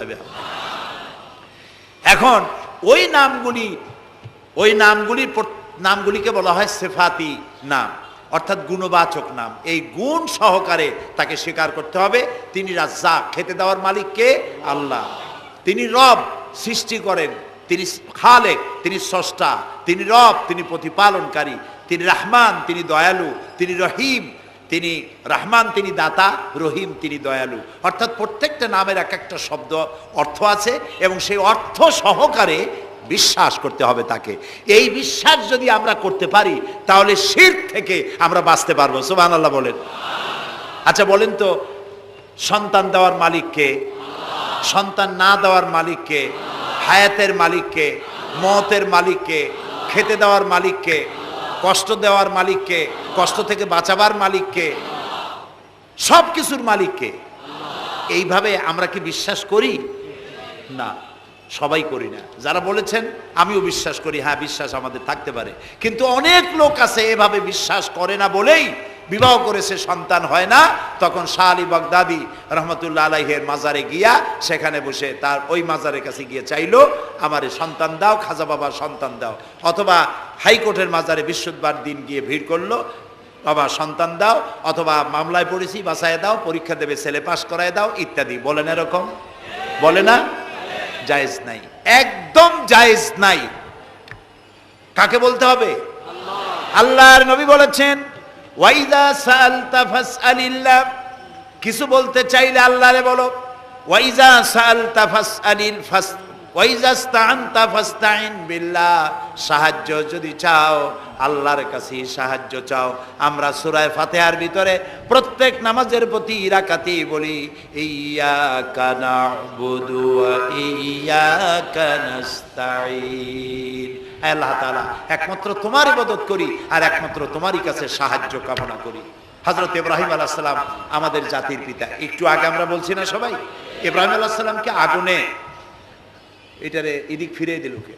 ইব্রাহিম আলাইহিস সালামকে আগুনে যখন ফেলে দেওয়া হচ্ছিল তখন হযরত জিবরাইল এসে বলছিলেন আমার কাছে সাহায্য চাও ইব্রাহিম, আমি তোমারে আগুন দিয়ে বাঁচায় দেব। এই যে ইব্রাহিম আলাইহিস সালামের কাছে তাকে সাহায্য দেওয়ার জন্য বলা হলো, এটা কি ঘোরাঘুরি করে? এই মাইকের হর্ন ঘুরান কেন? যেমন ছিল ওই দিকে দিয়ে দেন, আমারে শোনায় তো লাভ নাই। প্রিয় ভাই সব, ইব্রাহিম আলাইহিস সালামকে জিবরাইল বললেন আমার কাছে সাহায্য চাও। ইব্রাহিম আলাইহিস সালাম সাহায্য চাইছিলেন? বলেন চাইছিলেন? হযরত ইব্রাহিম বলেছেন জিবরাইল আমি কেন সাহায্য চাইব তোমার কাছে? আমি তো এমন কোন অন্ধ আল্লাহর ইবাদত করি না যিনি তার নিজের চোখে তার গোলামের দুঃখ দুর্দশা দেখতে পান না। আল্লাহ কি দেখছেন না যে আমি বিপদে পড়ছি? আমি তোমার কাছে কেন সাহায্য চাইবো? আমি আগুনে পড়লে যদি আল্লাহ খুশি হন তাহলে আমি তো এভাবে হাজারবার পড়তে রাজি আছি আমার আল্লাহকে খুশি করার জন্য। এটা হলো আল্লাহর প্রতি বিশ্বাস এবং আল্লাহর কাছে চাওয়া। চাইতে হবে কার কাছে? আমি বিপদে পড়ছি বলবো কারে? আমি অশান্তিতে আছি বলবো কারে? আমার অভাব আছে বলবো কারে? সব অবস্থায় আল্লাহকে বলতে হবে। দেখুন আমাদের জাতির পিতা ইব্রাহিম আলাইহিস সালামের কথা এ কোরআন শরীফে আল্লাহ তাআলা বলে দিয়েছেন। তিনি কি বলেছেন? হযরত ইব্রাহিম বলেছেন আল্লাযী হুয়া ইউতঈমুনি ওয়া ইয়াসকিন, আমি যখন ক্ষুধার্ত হই আল্লাহ আমারে খাওয়ান, আমি যখন তৃষ্ণার্ত হই আল্লাহ আমারে পান করান। ওয়া ইযা মারিতু ফাহুয়া ইয়াশফিন, আমি যখন অসুস্থ হই আল্লাহ আমারে রোগ মুক্ত করেন। সুবহানাল্লাহ। আইয়ুব আলাইহিস সালাম 18 বছর রোগ ভোগ করলেন, কষ্ট পাইলেন, তিনি সাহায্য কার কাছে চাইছিলেন? ইউনূস আলাইহিস সালামের মতো বিপদে এই পৃথিবীর কোন মানুষ এত বড় বিপদে পড়ে নাই। মাছে তারে গিলে ফেলল, পানির অতল তলদেশে মাছ চলে গেল, মাছের পেটে দরজা নাই, জানালা নাই, ভেন্টিলেটর নাই, মাথা গলাইয়া কোন রকম বাইর হবে এমন কোনো পথ নাই, বাঁচার কোনো উপায় নাই। হযরত ইউনূস আলাইহিস সালাম যখন মাছের পেটের ভিতরে বিরাট বিপদে পড়ে গেলেন, হযরত ইউনূস আলাইহিস সালাম সাহায্য কার কাছে চেয়েছিলেন বলুন? তিনি বললেন, আল্লাহ তাআলা তার ঘটনা কোরআন শরীফের মধ্যে এভাবে বর্ণনা করেছেন ওয়াযান্নুন ইয যাহাবা মুগাদিবান ফাযান্না আন লান নাকদিরা আলাইহি ফানাদা ফি যুলুমাতি আন লা ইলাহা ইল্লা আনতা সুবহানাকা ইন্নী কুনতু মিনাজ জালিমিন। আল্লাহ শোনাচ্ছেন, ও পৃথিবীর মানুষেরা শোনো, ইউনূসকে যখন মাছে গিলে ফেললো সে তখন ত্রিবিধ ফানাদা ফি যুলুমাত জমায় কাসির, ত্রিবিধ অন্ধকারের ভেতর থেকে তিনি চিৎকার মারলেন। রাতের অন্ধকার, মাছের পেটের অন্ধকার, পানির অন্ধকার, এই ত্রিবিধ অন্ধকারের মধ্য থেকে ইউনূস আলাইহিস সালাম চিৎকার মারলেন, লা ইলাহা ইল্লা আনতা, আয় আল্লাহ তুমি ছাড়া কোনো ইলাহা নাই, সুবহানাকা আমি তোমার প্রশংসা করছি। আয় আল্লাহ তাআলা আমি আমার নফসের উপরে জুলম করেছি, আমার উপরে আমি জুলম করেছি। আল্লাহ তাআলা এই চিৎকার শুনেছিলেন? শুনেছেন? হযরত ইউনূস আলাইহিস সালাম মাছের পেটের ভিতরে বসে যেই চিৎকার মেরেছিলেন কেউ শুনতে পায় নাই, পানির ভিতরে কেউ শোনে নাই, জমিনে কেউ শোনে নাই, অন্তরিক্ষেও কেউ শুনতে পায় নাই। আল্লাহ রাব্বুল আলামিন বলেন, আমি আরশের মালিক ইউনূসের চিৎকার আমি শুনেছি, শুধু শুনি নাই, জবাবও দিয়ে দিয়েছি। ফাস্তাজাবনা লাহু ওয়া নাজ্জাইনাহু মিনাল গাম্মি ওয়া কাযালিকা নুজিল মুমিনিন। আমি ইউনূসের ডাকের সাড়া দিয়া দিলাম, বিপদ থেকে বাঁচাই দিলাম। মাছের পেটের ভিতরে যন্ত্রণা শুরু হয়ে গেল, মাছ দেখলো বমি না করলে আর বাঁচবো না, এমন অবস্থা মাছের হয়ে গেল। মাছ পেটের ব্যথার জ্বালায় বেসে উঠলো, কেনারায় চলে গেল। ইউনূস আলাইহিস সালামকে বমি করে ফেলে দিল, মাছও বাঁচলো, ইউনূস আলাইহিস সালামও বাঁচলেন। আল্লাহ তাআলা বলেন, শুধু ইউনূস রে নয়, ওয়া কাযালিকা নুজিল মুমিনিন। আমার মুমিন বান্দারা যদি বিপদে পড়ে, এরকম বিপদে যদি পড়ে যায় আর আমারে যদি ডাকে, আমি আল্লাহ রব্বুল আলামিন এই বিপদ থেকে, যত বড় বিপদ হোক, আমি আল্লাহ বাঁচায় দেব। তা আল্লাহ বিপদ থেকে বাঁচাবেন, আর আমি মুসলমান বিপদে পড়েছি, মাজারে গিয়া চাইলাম, নাউজুবিল্লাহ। বিশ্বাস করুন ভাই, বিশ্বাস করুন, কবরের ভিতরে যিনি শুয়ে আছেন, যত বড় পীর হোক, যত বড় খাজা বাবা হোক, আপনাকে সাহায্য তিনি করতে পারবেন না, পারবেন না, পারবেন না। একটু কমন সেন্সের কাছে অ্যাপিল করি, সাধারণ বিবেকের কাছে আপনাদের, যারা এই যে দেখুন হযরত শাহজালাল রহমতুল্লাহ আলাইহি সিলেটে শুয়ে আছেন, বলুন তো তার মাতৃভাষা কি? আরবি। তিনি ইয়েমেন থেকে এসেছিলেন। বাগেরহাটে শুয়ে আছেন হযরতে খান জাহান আলী রহমতুল্লাহ আলাইহি, তার মাতৃভাষা ছিল আরবি। হযরতে খাজা মঈনুদ্দিন চিশতি রহমতুল্লাহ আলাইহি শুয়ে আছেন আজমিরে, তার মাতৃভাষা আরবি। আমরা বাংলাদেশ থেকে, এই দেশ থেকে কোনো লোক গেল সিলেটে, গেল বাগেরহাটে অথবা বাগদাদে চলে গেল, এইসব বড় বড় আল্লাহর ওলিদের মাজারে গিয়ে বাংলা ভাষায় বলল, বাবা আমি তো বিপদে পড়ে আসছি, নির্বাচনে দাঁড়াইছি, আমি যেন জিততে পারি। অথবা দেখেন না, মাজার দিয়ে শুরু করে সবাই। অথবা যাই বললো যে আমার বিয়ে করেছি 15 বছর, বাচ্চা হয় না, আমার একটা বাচ্চা। অথবা মামলায় পড়েছি, আমার একটু জিতায় দাও। ব্যবসা করি, এত টাকা লস দিতে দিতে শেষ হয়ে গেছি। বাবা আপনি বললেন কোন ভাষায়? শাহজালাল খুব বুঝলেন, বড় পীর সাহেব খুব বুঝছেন। তাহলে আপনার 1 নম্বর ফায়ার মিস হয়ে গেল, মিস ফায়ার। আচ্ছা, 2 নম্বর কথা হলো, যার কাছে আপনি চাইলেন তিনি ওখানে ঘুমন্ত আছেন না চেতনা আছেন, এ ব্যাপারে আপনার কোনো গ্যারান্টি আছে, নিশ্চয়তা আছে? আপনি যখন দোয়া করতেছিলেন তখন উনি চেতনা না ঘুমে? যদি ঘুমায় থাকেন তাহলে 2 নম্বর মিস ফায়ার। আপনি যা চিল্লাইলেন উনি কিছুই শুনল না। 3 নম্বরে, কবরে যে শাহজালাল রহমতুল্লাহ আলাইহি অথবা মঈনুদ্দিন চিশতি রহমতুল্লাহ আলাইহি, আল্লাহর ওলিরা, যত বড় বড় ওলি আল্লাহ আছেন, যার কাছে আপনি বিশ্বাস করেন ওলি হিসেবে, উনি যে কবরে আছেন তার নিশ্চয়তা কোথায়? কবরে তো নাও থাকতে পারেন, কারণ আল্লাহ তাআলার 2টা জায়গা আছে করা। বিদেহী আত্মা, এই দেহ থেকে আত্মা যখন সরে যায়, আল্লাহ যখন নিয়ে যান, দেহটার তো কোনো দাম নাই, এটা হচ্ছে নশ্বর, আত্মা হচ্ছে অবিনশ্বর। এ দেহটা মাটির সাথে পচে যাবে, গলে যাবে, কোরআন শরীফে বহুবার বলা হয়েছে। তো আল্লাহ তাআলার 2টা মেহমানখানা আছে, একটা হলো সিজ্জিন, আর একটা নাম বলেন ইল্লিন। 2টা মেহমানখানা। যেমন এই পৃথিবীতেও মেহমানখানা 2 রকম হয়। সরকারের 2 রকম মেহমানখানা। চোর, ডাকাত, খুনি, বদমাস, এগুলি যদি গ্রেফতার হয় তাহলে ওরা খাবে কি? ওদের তো শ্বশুর বাড়ি দিয়ে অথবা বাপের বাড়ি দিয়ে ভাত খাবার দেওয়া হবে না, গভর্নমেন্টের মেহমান হয়ে গেছে। কাজী এদের জন্য মেহমানখানা গভর্নমেন্টের একটা আছে, সরকারি মেহমানখানা। ওইটা কোনটা কোন তো? ও, তাও আপনারা চেনেন। আর একটা মেহমানখানা হচ্ছে ভিআইপিদের জন্য, যারা ভেরি ইম্পর্টেন্ট পার্সন অথবা ভেরি ভেরি ইম্পর্টেন্ট পার্সন যারা, তাদের জন্য, অর্থাৎ প্রেসিডেন্ট, প্রধানমন্ত্রী, মন্ত্রী, এমপি, সচিব, ওনারা যখন বাংলাদেশের কোনো জায়গায় বেড়াতে যান তখন সরকারি মেহমানখানা ওনাদের জন্য থাকে। ওইটার নাম কি? সার্কিট হাউস, ডাক বাংলা ইত্যাদি, রেস্ট হাউস, এগুলি তার জন্য থাকে। তো পৃথিবীর মানুষের জন্য শ্রেণীভেদে যদি এ ধরনের মেহমানখানা থাকে, তো যারা নাকি দুনিয়া থেকে মারা যাবে ওদের জন্য আল্লাহর মেহমানখানা থাকতে নাই? আছে, এবং সেটা আগেই বলেছি। যারা জাহান্নামে যাবে ওদেরকে রাখা হবে সিজ্জিন নামক একটা মেহমানখানা আছে, ওখানে তারা থাকবে। আর যাদেরকে আল্লাহ জান্নাতে নিবেন, তো বিচারের আগে তো জান্নাতে নিবেন না, তাদেরকে ইল্লিন নামক সার্কিট হাউস জাতীয় এই জাতীয় একটা ভালো জায়গায় আল্লাহ তাআলা তাদের রাখবেন। তাহলে আপনি যে কবরের কাছে যায় চাইলেন, হয় ঘুমায় আছে, আপনার ভাষা বুঝলো না, আর কবরে থাকলেও ঘুমে আছে নাকি তাও আপনি জানেন না, আর কবরে নাই এটাও হতে পারে যে আল্লাহ তাআলা অন্য কোথাও তাকে নিয়ে রেখেছেন। কাজেই তিনটা জিনিসই আপনার পথের ভাড়া নষ্ট, পরিশ্রম নষ্ট, আর তিনটা ফায়ার করছিলেন, তিনটা ফায়ার মিস হয়ে গেল।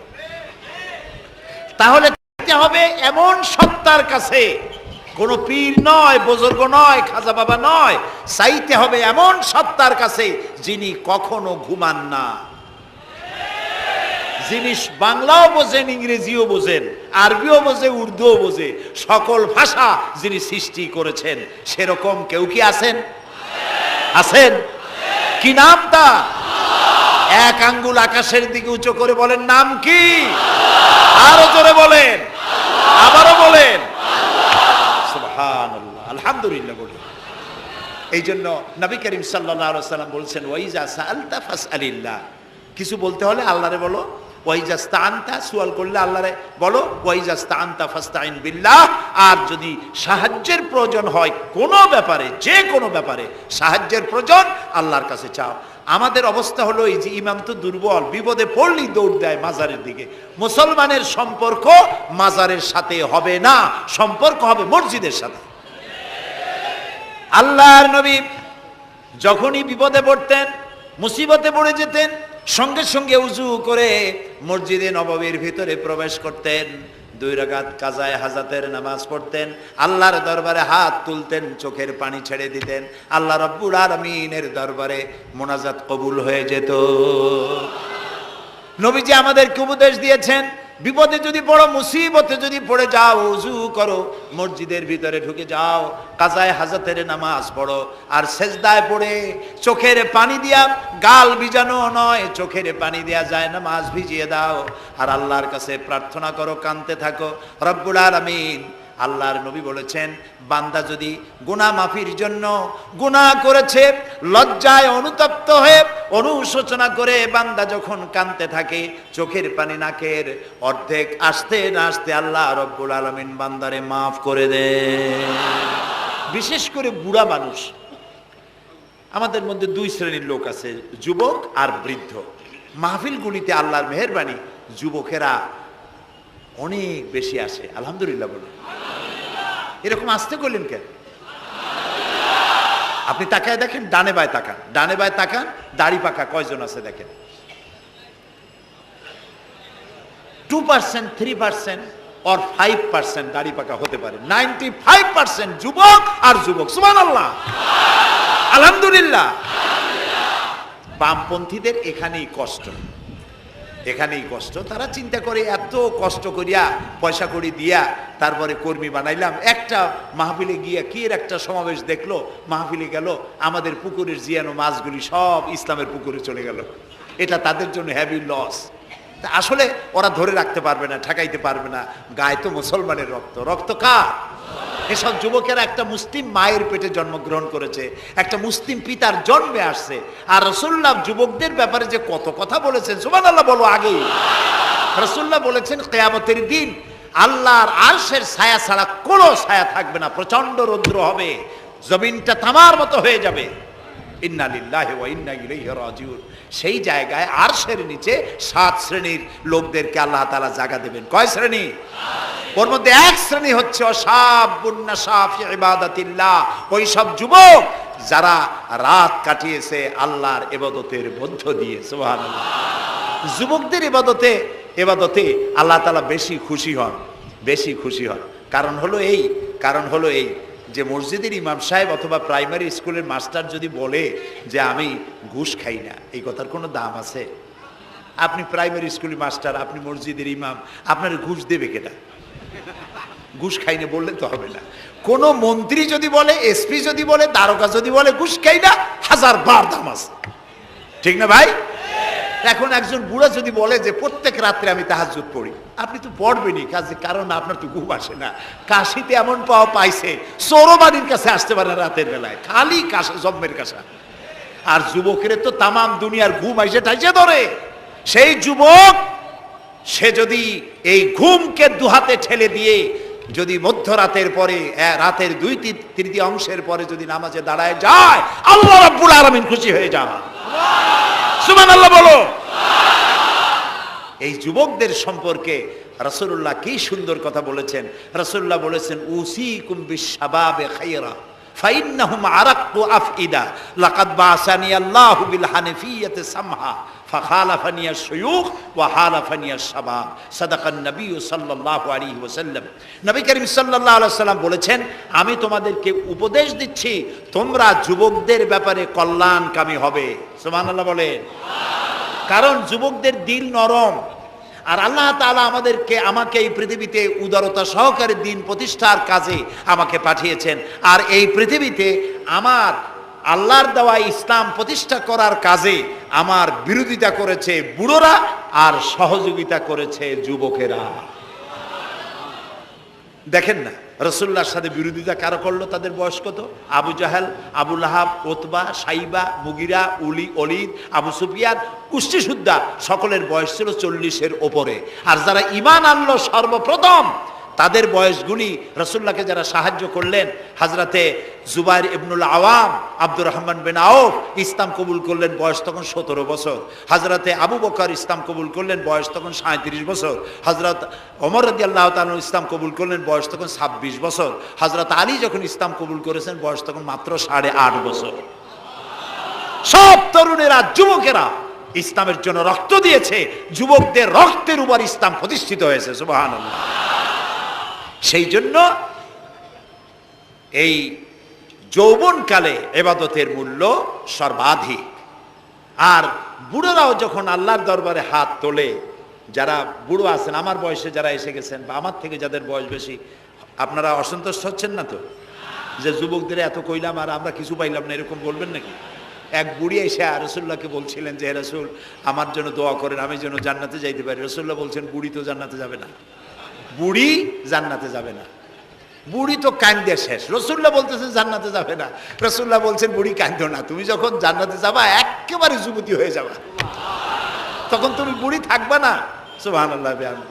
সুতরাং বুড়ো মানুষের মন খারাপ করার কারণ নাই, ওই যৌবন কালটা আমরা সবাই পার করে এসেছি। সুবহানাল্লাহ। সেটা যদি ভালো কাজে করে থাকি আল্লাহর কাছে পুরস্কার পাবো, আর যদি অন্যায় করে থাকি সেজন্য আল্লাহর কাছে বিনীতভাবে ক্ষমা চাই। আল্লাহ আমাদের মাফ করুন, বলি আমিন। সবাই বলি আমিন। যুবক ভাইয়েরা, আর বৃদ্ধদেরকে এখন আরেকটি কথা বলতে চাই, সেটা হলো বুড়োরা যদি আল্লাহর কাছে যখন হাত তোলে, আল্লাহ তাআলা বলেছেন, হে রাসূল, ইসলামের মধ্যে থেকে যে চুল দাড়ি পাকাইছে, ইসলামের মধ্যে থেকে দাড়ি চুল পাকায় ফেলেছে, এই অবস্থায় আমার কাছে যদি হাত তোলে আর কাঁদতে থাকে, এই বুড়োটারে আমি খালি হাতে ফেরত দিতে আমার শরম করে। আমি কেমনে বুড়োটারে খালি হাতে ফিরাই? একবার হযরত ওমর রাদিয়াল্লাহু তাআলা আনহু নবী করিম সাল্লাল্লাহু আলাইহি ওয়াসাল্লামের ঘরে প্রবেশ করে দেখছেন তিনি কাঁদছেন। হযরত ওমর জিজ্ঞেস করলেন, ইয়া রাসূলুল্লাহ, আপনি কাঁদছেন কেন? তিনি বললেন, এইমাত্র জিবরিল এসেছিল, জিবরিল এসে আমারে বলে গেল যে আপনার উম্মতের মধ্যে যেই সব লোক ইসলামের মধ্যে থেকে দাড়ি চুল পাকিয়েছে, কিয়ামতের দিন আল্লাহ তাআলা ওই সব বুড়া বুড়িদেরকে শাস্তি দিতে লজ্জাবোধ করবেন। হযরত ওমর বলেন, ইয়া রাসূলুল্লাহ, এ তো আপনার উম্মতের জন্য শুভ সংবাদ, আপনি কাঁদেন কেন? আল্লাহর নবী বলেন, হে ওমর, আমার কান্নার কারণ ভিন্ন। আমার কান্নার কারণ হচ্ছে আমার লজ্জা করে, আমার লজ্জার অনুভূতিতে আঘাত লাগে এই ব্যাপারে যখন আমি চিন্তা করি যে আল্লাহ রাব্বুল আলামিন যেই বুড়াদেরকে কিয়ামতের দিন শাস্তি দিতে লজ্জা বোধ করবেন, সেই বৃদ্ধ মানুষগুলো আল্লাহর সাথে নাফরমানি করতে লজ্জা বোধ করে না। এই জন্য এই দুঃখে, এই লজ্জায় আমি কান্দি। বয়সের একটা সীমা থাকা উচিত যে আপনি কোন পর্যন্ত পাপ করবেন। বুড়া হয়ে গেছে, তারপরও মদ খায়, তারপরে জেনা, ব্যভিচার, শয়তানি, বদমাশি, এগুলি কি? দাড়ি চুল পাকা এগুলি কি? এগুলি আগে পাকতো না কারো। পৃথিবীতে সর্বপ্রথম দাড়ি আর চুল পেকেছে হযরত ইব্রাহিম আলাইহিস সালামের, এর আগে কারো দাড়ি চুল পাকে নাই। ইব্রাহিম আলাইহিস সালাম প্রশ্ন করলেন আল্লাহর কাছে যে, আল্লাহ তাআলা, এটা কি হলো আমার? আল্লাহ তাআলা বললেন এটা হচ্ছে ওয়াকার, এটা মর্যাদা, তোমার সম্মানকে বাড়িয়ে দেওয়া হলো। তো দাড়ি চুল পাকলে সম্মান বাড়ে। এই দাড়ি চুল পাকলো, এগুলি সিগন্যাল, সংকেত।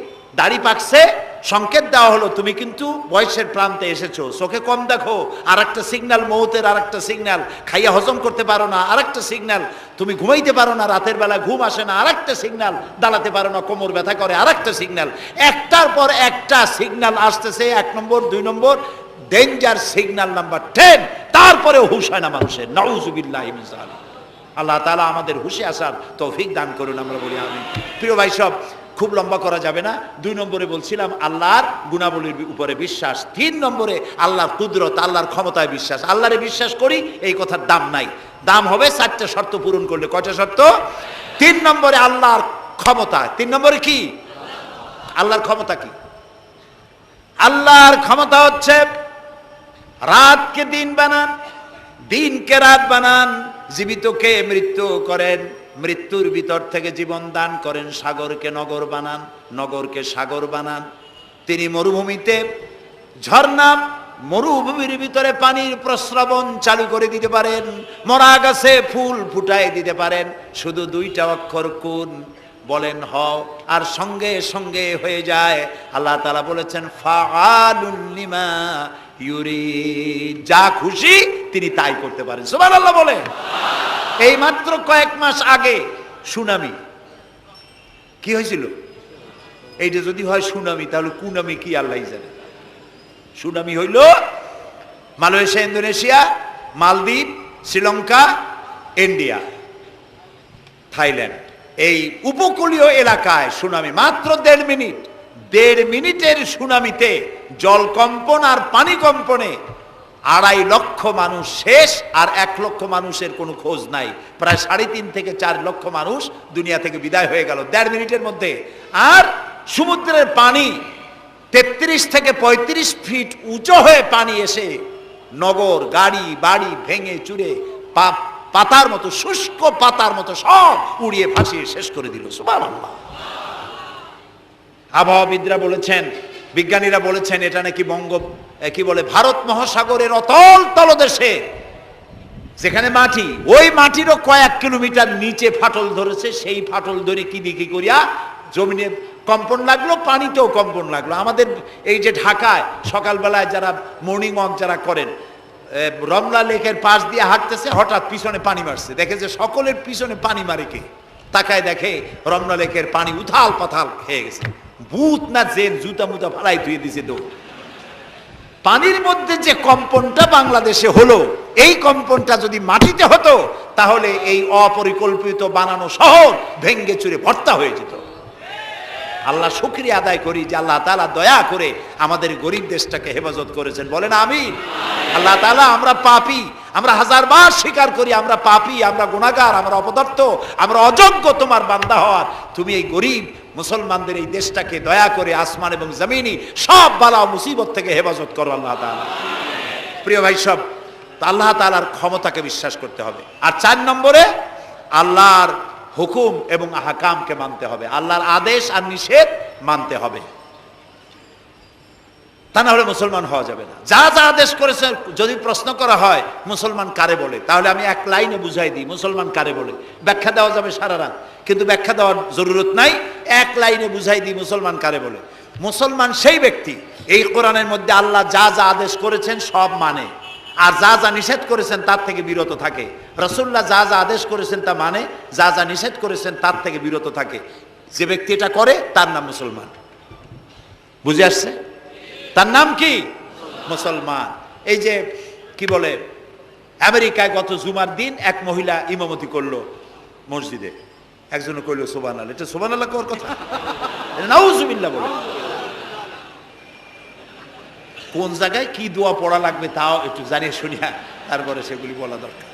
প্রিয় ভাই সব, মহিলারা ইমামতি করতে পারে না, জায়েজ নাই, বিধান নাই। কোরআন হচ্ছে কমপ্লিট, নতুন করে কোনো কথা বান্দার জন্য বলার কোনো দরকার নাই, সব আল্লাহ বলে দিয়েছেন। সুবহানাল্লাহ কোন? আল্লাহ তাআলা এই কোরআনের মধ্যে বলেছেন, আল ইয়াউমা আকমালতু লাকুম দীনাকুম ওয়া আতমামতু আলাইকুম নি'মাতি ওয়া রাদিতু লাকুমুল ইসলাম দীনা। আমি আজ এই ইসলামকে একটি পূর্ণাঙ্গ জীবন ব্যবস্থা হিসেবে কমপ্লিট করে দিলাম এবং এটার উপর আমি সন্তুষ্ট হলাম। কে বলেছেন? আল্লাহ তাআলা বলেছে এটা কমপ্লিট, নতুন করে কিছু করার দরকার নাই। আমাকে একজন জিজ্ঞেস করলো যে মেয়ে লোকের পিছনে নামাজ যে পড়া, মেয়ে লোক যে ইমামতি করতে পারবে না, এটা কোরআন শরীফের কোন আয়াতে আছে এবং হাদিসের কোন হাদিসে আছে যে মেয়ে লোক ইমামতি করতে পারবে না? তা আমি বললাম যে আগে আমার এই কথার জবাব দেন, আপনারটা জবাব পরে দিই। আমার কথার জবাব আগে দেন। মাগরিবের নামাজ কয় রাকাত পড়ি ফরজ? 3 রাকাত। 4 রাকাত পড়া যাবে না, এটা কোরআন শরীফের কোন আয়াতে আছে, কোন হাদিসে আছে? ফজরের নামাজ ফরজ কয় রাকাত? 3 রাকাত পড়া যাবে না, অথবা 4 রাকাতও পড়া যাবে না, এটা কোন হাদিসে আছে, কোন আয়াতে আছে? কয় যে কোনো জায়গায় নেই। তাই বললাম ওটাও কোনো জায়গায় নেই। রাসূলুল্লাহ ইবাদতের যে নমুনা দেখিয়েছেন, যেভাবে করেছেন, তিনি 2 রাকাত ফজরের নামাজ 2 রাকাত পড়েছেন, আল্লাহ বলে দিয়েছেন ওইটাই ফরজ, ওর 1 রাকাত বেশি পড়া যাবে না। 3 রাকাত মাগরিব, 1 রাকাত বাড়ানো যাবে না। জোহর সব দিন জোহর পড়ি 4 রাকাত ফরজ, আর জোহরের ওই নামাজটি জুমার দিনে কয় রাকাত পড়ি? 2 রাকাত ফরজ পড়ি। এই কনসেশন কে করলো? না, আল্লাহ করেননি। এই কনসেশন করেছেন মুহাম্মদ রাসূলুল্লাহ সাল্লাল্লাহু আলাইহি ওয়াসাল্লাম। ইবাদত রাসূলুল্লাহ যদি 2 রাকাত পড়েন, 2 রাকাত পড়াই ফরজ। যদি ইবাদতের যে সব নমুনা তিনি দেখাইছেন, তার থেকে ইবাদতের নতুন কোনো নমুনা দেখাবার কোনো সুযোগ নাই। মহিলাদের আল্লাহ পাক এই পৃথিবীতে একজন মেয়ে লোককে নবী বানান নাই। বানিয়েছেন? যদি মহিলাদের ইমামতি জায়েজ থাকবে, তাহলে নবী করিম সাল্লাল্লাহু আলাইহি সাল্লামের জামানায় না হোক, অন্তত তার ইন্তেকালের পরে তার স্ত্রী আমাদের মা হযরত আয়েশা সিদ্দিকা রাদিয়াল্লাহু তাআলা আনহা এবং খাতুনে জান্নাত হযরত ফাতেমা রাদিয়াল্লাহু তাআলা আনহা মসজিদে নববীতে অন্তত একদিনের জন্য হলেও জুমার নামাজের ইমামতি করার চান্স পেতেন। সুতরাং ইসলামে নাই, ইতিহাসে নাই। এগুলি হচ্ছে ইসলামের বিরুদ্ধে পরিচালিত যত ষড়যন্ত্র বর্তমান যুগে শুরু হয়েছে, এটাও তার আরেকটি ষড়যন্ত্র ইসলামের বিরুদ্ধে। প্রিয় ভাই সব, এই জন্য আমাদের মনে রাখতে হবে নতুন কোনো কথা আমরা মানি না। কোরআন এবং হাদিসের মধ্যে আল্লাহ তাআলা সব কমপ্লিট করে দিয়েছে, সুবহানাল্লাহি ওয়া বিহামদিহি। এই জন্য আল্লাহর হুকুম এবং আহকামকে মানা, এই 4টি কাজ, এই 4টি শর্ত যদি পরিপূর্ণ করতে পারি, তাহলে আমরা পুরোপুরি মুসলমান। মিথ্যা কথা বলা যাবে না, ওজনে কম দেওয়া যাবে না, খাদ্যে ভেজাল দেওয়া যাবে না, মদ জুয়ার কাছে যাওয়া যাবে না, জেনাবে বিচারের কাছে যাওয়া যাবে না। সকল ব্যাপারে আমাদেরকে ঐক্যবদ্ধ থাকতে হবে ইসলামের উপরে। আমরা বলি আলহামদুলিল্লাহ। প্রিয় ভাই সব, আজকে আমাদেরকে, আমি আর লম্বা করতে চাই না, অন্তত এতটুকুন যেন আল্লাহ আমাদেরকে আমল করার তৌফিক দেন। আমরা বলি আমিন, সবাই বলি আমিন। এজন্য চাই আমাদের দেশে আমরা যেন এই দেশটিকে, পৃথিবীর প্রত্যেকটি মুসলিম দেশের আশেপাশে আরো অনেক মুসলিম দেশ আছে, আর আমাদের ভৌগোলিক অবস্থানটা এমন যে আমাদের আশেপাশে অনেক বড় বন্ধুরা এত বড় আমাদেরকে মহব্বত করেন, কাটা তার দিয়ে বেড়া দিতেছে। তারা আমাদেরকে সাংঘাতিক ভালোবাসে, আমাদের সাথে কোলাকুলি করে, কিন্তু মাঝখানে একটা বড় মাদার গাছ আছে। কথা বুঝতে পেরেছেন? এই জমিনে বাস করতে হলে সম্মান নিয়ে, ইজ্জত নিয়ে, স্বাধীনতা নিয়ে যদি বাঁচতে হয়, তাহলে এখানে একটি আদর্শিক বাঁধের প্রয়োজন। ওরা কাঁটা তারের বেড়া দিয়েছে, আমরা আদর্শের বেড়া দেব। সেই আদর্শের নাম হলো ইসলাম, কেবলমাত্র ইসলাম, একমাত্র ইসলাম। এবং এই আদর্শ সকলের জন্য, কারণ ইসলাম তো আমার একার না। ইসলাম কি আমার একার? আপনাদের একার? ইসলাম কার? আল্লাহর। জোরে বলেন ইসলাম কার? অনেকে প্রশ্ন করেন যে ইসলাম যে আপনারা ইসলাম করেন, ইসলাম যদি পৃথিবীতে আসে, যদি বাংলাদেশে কায়েম হয়, তাহলে হিন্দু, খ্রিস্টান, বৌদ্ধ ওদের কি হবে? তা আমি বলি, দেখেন, মায়ের চাইতে খালার মহব্বত বেশি হওয়া এটা খুব সুলক্ষণ না। এটা কি লক্ষণ? এটা একটা কুলক্ষণ। হিন্দু কার? জবাব দেন। হিন্দু কার? খ্রিস্টান কার? বৌদ্ধ কার? ইহুদি কার? আমরা কার? আর এই কোরআনটা আল্লাহ তাআলা। কয় যে তা ঠিক, কিন্তু কোরআন তো 1400 বছরের পুরানা। এই পুরানা জিনিস দিয়া এই বিজ্ঞানের যুগে এটা চলবে কেমনে? কেমনে আমরা একসাথে থাকবো? বলি ভাই, সূর্যটা কতদিনের পুরাতন কন্ত দেখি? কয় তা তো কোটি কোটি বছরের পুরানা। তো কোটি কোটি বছরের পুরানা সূর্য আগের মতো তাপ দেয় না ঠান্ডা ঠান্ডা ভিজে ভিজে লাগে? কয় যে না, তাপ দেয় তো ঠিক মতো। তো তাপ যদি ঠিক মতো দেয়, সেই তাপ কি শুধু মুসলমানে পায় না হিন্দুরাও পায়? ডাবের পানি যখন আমরা খাই মুসলমানের মুখে মিষ্টি লাগে, আর হিন্দুরা যখন ডাব খায় তিতের চোটে গাল কানের কাছে যায় না? সবাই সমানভাবে পায় বলেন? তাহলে কোটি কোটি বছরের পুরানা সূর্য জাতি ধর্ম দল মত নির্বিশেষে বিশ্বব্যাপী যদি তার কল্যাণময়িতা, যদি তার কল্যাণ করতে পারে, তাপ দিতে পারে, আলো দিতে পারে সমভাবে, তাহলে মাত্র ১৫০০ বছর আগের সূর্যের তুলনায় একেবারেই টাটকা কোরআন শরীফ। মাত্র ১৫০০ বছর আগে এই কোরআন শরীফ দিয়ে যদি আইন তৈরি হয়, তাহলে হিন্দুর কোনো অসুবিধা হওয়ার কথা, খ্রিস্টানের, মেয়ে লোকের, পুরুষের কারো কোনো অসুবিধা হবে? হতে পারি না, যেহেতু এই কথাগুলি কার? আল্লাহ তাআলার কথা। দেখুন, কোরআন যদি মানা হয়, যেখানে মানবেন সেখানে শান্তি, যেখানে মানবেন না সেখানে অশান্তি। আল্লাহ তাআলা এই কোরআন বোঝার তৌফিক আমাদেরকে দান করুন, আমরা বলি আমিন। কোরআন এইভাবে এই সামান্য সময় বোঝানো সম্ভব না, সেই জন্য আমি আপনাদেরকে উপদেশ দেওয়ার মতো আমি এরকম ধৃষ্টতা দেখাবো না। আমি পরামর্শ দিতে চাই আপনাদেরকে, যে সেটা হচ্ছে কোরআন বোঝার জন্য তাফসীর পড়বেন। কি পড়বেন কন্ত? যেই তাফসীরটা পড়লে পরে ইসলাম বুঝবেন, নিজেকে বুঝবেন, নিজের দায়িত্বের অনুভূতি বুঝবেন, সেই তাফসীরটার নাম তাফহিমুল কোরআন। বলেন তো নামটা কি? আর একবার বলেন। 19 খণ্ডে সমাপ্ত। এটি নামটা যদিও আরবি, এটি বাংলায় অনুবাদ করা হয়েছে। বাংলা আমার মায়ের ভাষা, আলহামদুলিল্লাহ কোন। বাংলা ভাষার জন্য আমরা গর্বিত, আলহামদুলিল্লাহ কোন। আর ভাষার স্রষ্টা পৃথিবীর কোনো মানুষ নয়, ভাষার স্রষ্টা কে? আল্লাহ চুজ করেছেন আমাদেরকে বাংলা ভাষার জন্য, তাই আমরা বাংলা ভাষী। আর বাংলা আমার প্রিয় ভাষা, আমার মায়ের ভাষায়, আমার বাপের ভাষায়, এই বাংলা ভাষায় কোরআন শরীফে অনেক তাফসিরের বাংলা হয়ে গেছে, আলহামদুলিল্লাহ। এবং হাদিস, এমন কোন হাদিস নাই যার বাংলা হয় নাই, এমন কোন ইসলামী সাহিত্য যা মুসলমানদের জন্য প্রয়োজন, তার সবগুলি বাংলা ভাষায় ছাপা হয়ে গেছে, আলহামদুলিল্লাহ। কিন্তু আমাদের একটু কপাল খারাপ, এখানে বিমল মিত্রের কড়ি দিয়ে কিনলাম এত বড় বই, এগুলো পড়তে মাথায় যন্ত্রণা হয় না। শরতের রচনা বলি, রবীন্দ্রের রচনা বলি, বঙ্কিমের রচনা বলি, পড়তে মাথায় যন্ত্রণা হয় না। বড় বড় নাম করা নাট্যকারদের লেখা এই সেই হাবিজাবি কত বইপত্র, সব পড়তে পারে, কিন্তু কোরআন শরীফের একটা তর্জমা, একটা আয়াত, 2টা আয়াত পড়ার মতো ধৈর্য আমাদের নাই। প্রিয় ভাই সব, যারা পড়ে না তারা পৃথিবী গড়তে পারে না, যারা পড়ে তারাই গড়ে। আপনি চিন্তা করে দেখেছেন, গত 100 বছরের ভিতরে এই মুসলমানেরা পৃথিবীকে কিছু উপহার দিতে পেরেছে আবিষ্কার করে। আপনার পকেটে যে মোবাইল, আমার পকেটে যে মোবাইল, এটা আমাদের আবিষ্কার করা না? কম্পিউটার আমাদের আবিষ্কার করা না? কিন্তু যখন আমরা পড়তাম তখন আমরা আবিষ্কারও করতাম। এক সময় ঘড়িটা আমরা আবিষ্কার করেছি, আপনার আমার হাতে যে ঘড়ি, এই ঘড়ি আবিষ্কার করেছে মুসলমানেরা। কম্পাস আবিষ্কার করেছে মুসলমান, অ্যালজাবরা, ম্যাথামেটিক্স, জিওমেট্রি আবিষ্কার করেছে মুসলমানরা। এই সার্জারি, শল্য চিকিৎসা আবিষ্কার করেছে মুসলমানেরা। অনেক বন্দুক, কামান আবিষ্কার করেছে মুসলমানেরা। যখন তারা পড়তো তখন তারা দেশ গড়তো, পৃথিবী তাদের পায়ের উপরে চুমা খাইতো। এখন লেখাপড়া নাই, অন্যের বানানোটা সেইটা গ্রহণ করি। যদি পড়তাম তাহলে নিজেকেও করতে পারতাম, পৃথিবীকেও কিছু দিতে পারতাম। এই জন্য কোরআন শরীফের মধ্যে আল্লাহ তাআলা প্রথম রসুলের কাছে যে আয়াত নাজিল করেছেন, সেটা নামাজ না, রোজা না, হজ না, যাকাত না। প্রথম যে কথা বলেছেন সেটা ছিল ইকরা বিসমি রাব্বিকাল্লাযী খালাক।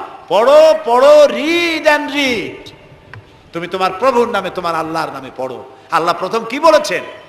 পড়ো। সেই পড়ার কাছে আমরা নাই। আমরা কি ওয়াদা করতে পারবো যে এখন থেকে আমরা পড়বো? পারবো ওয়াদা করতে?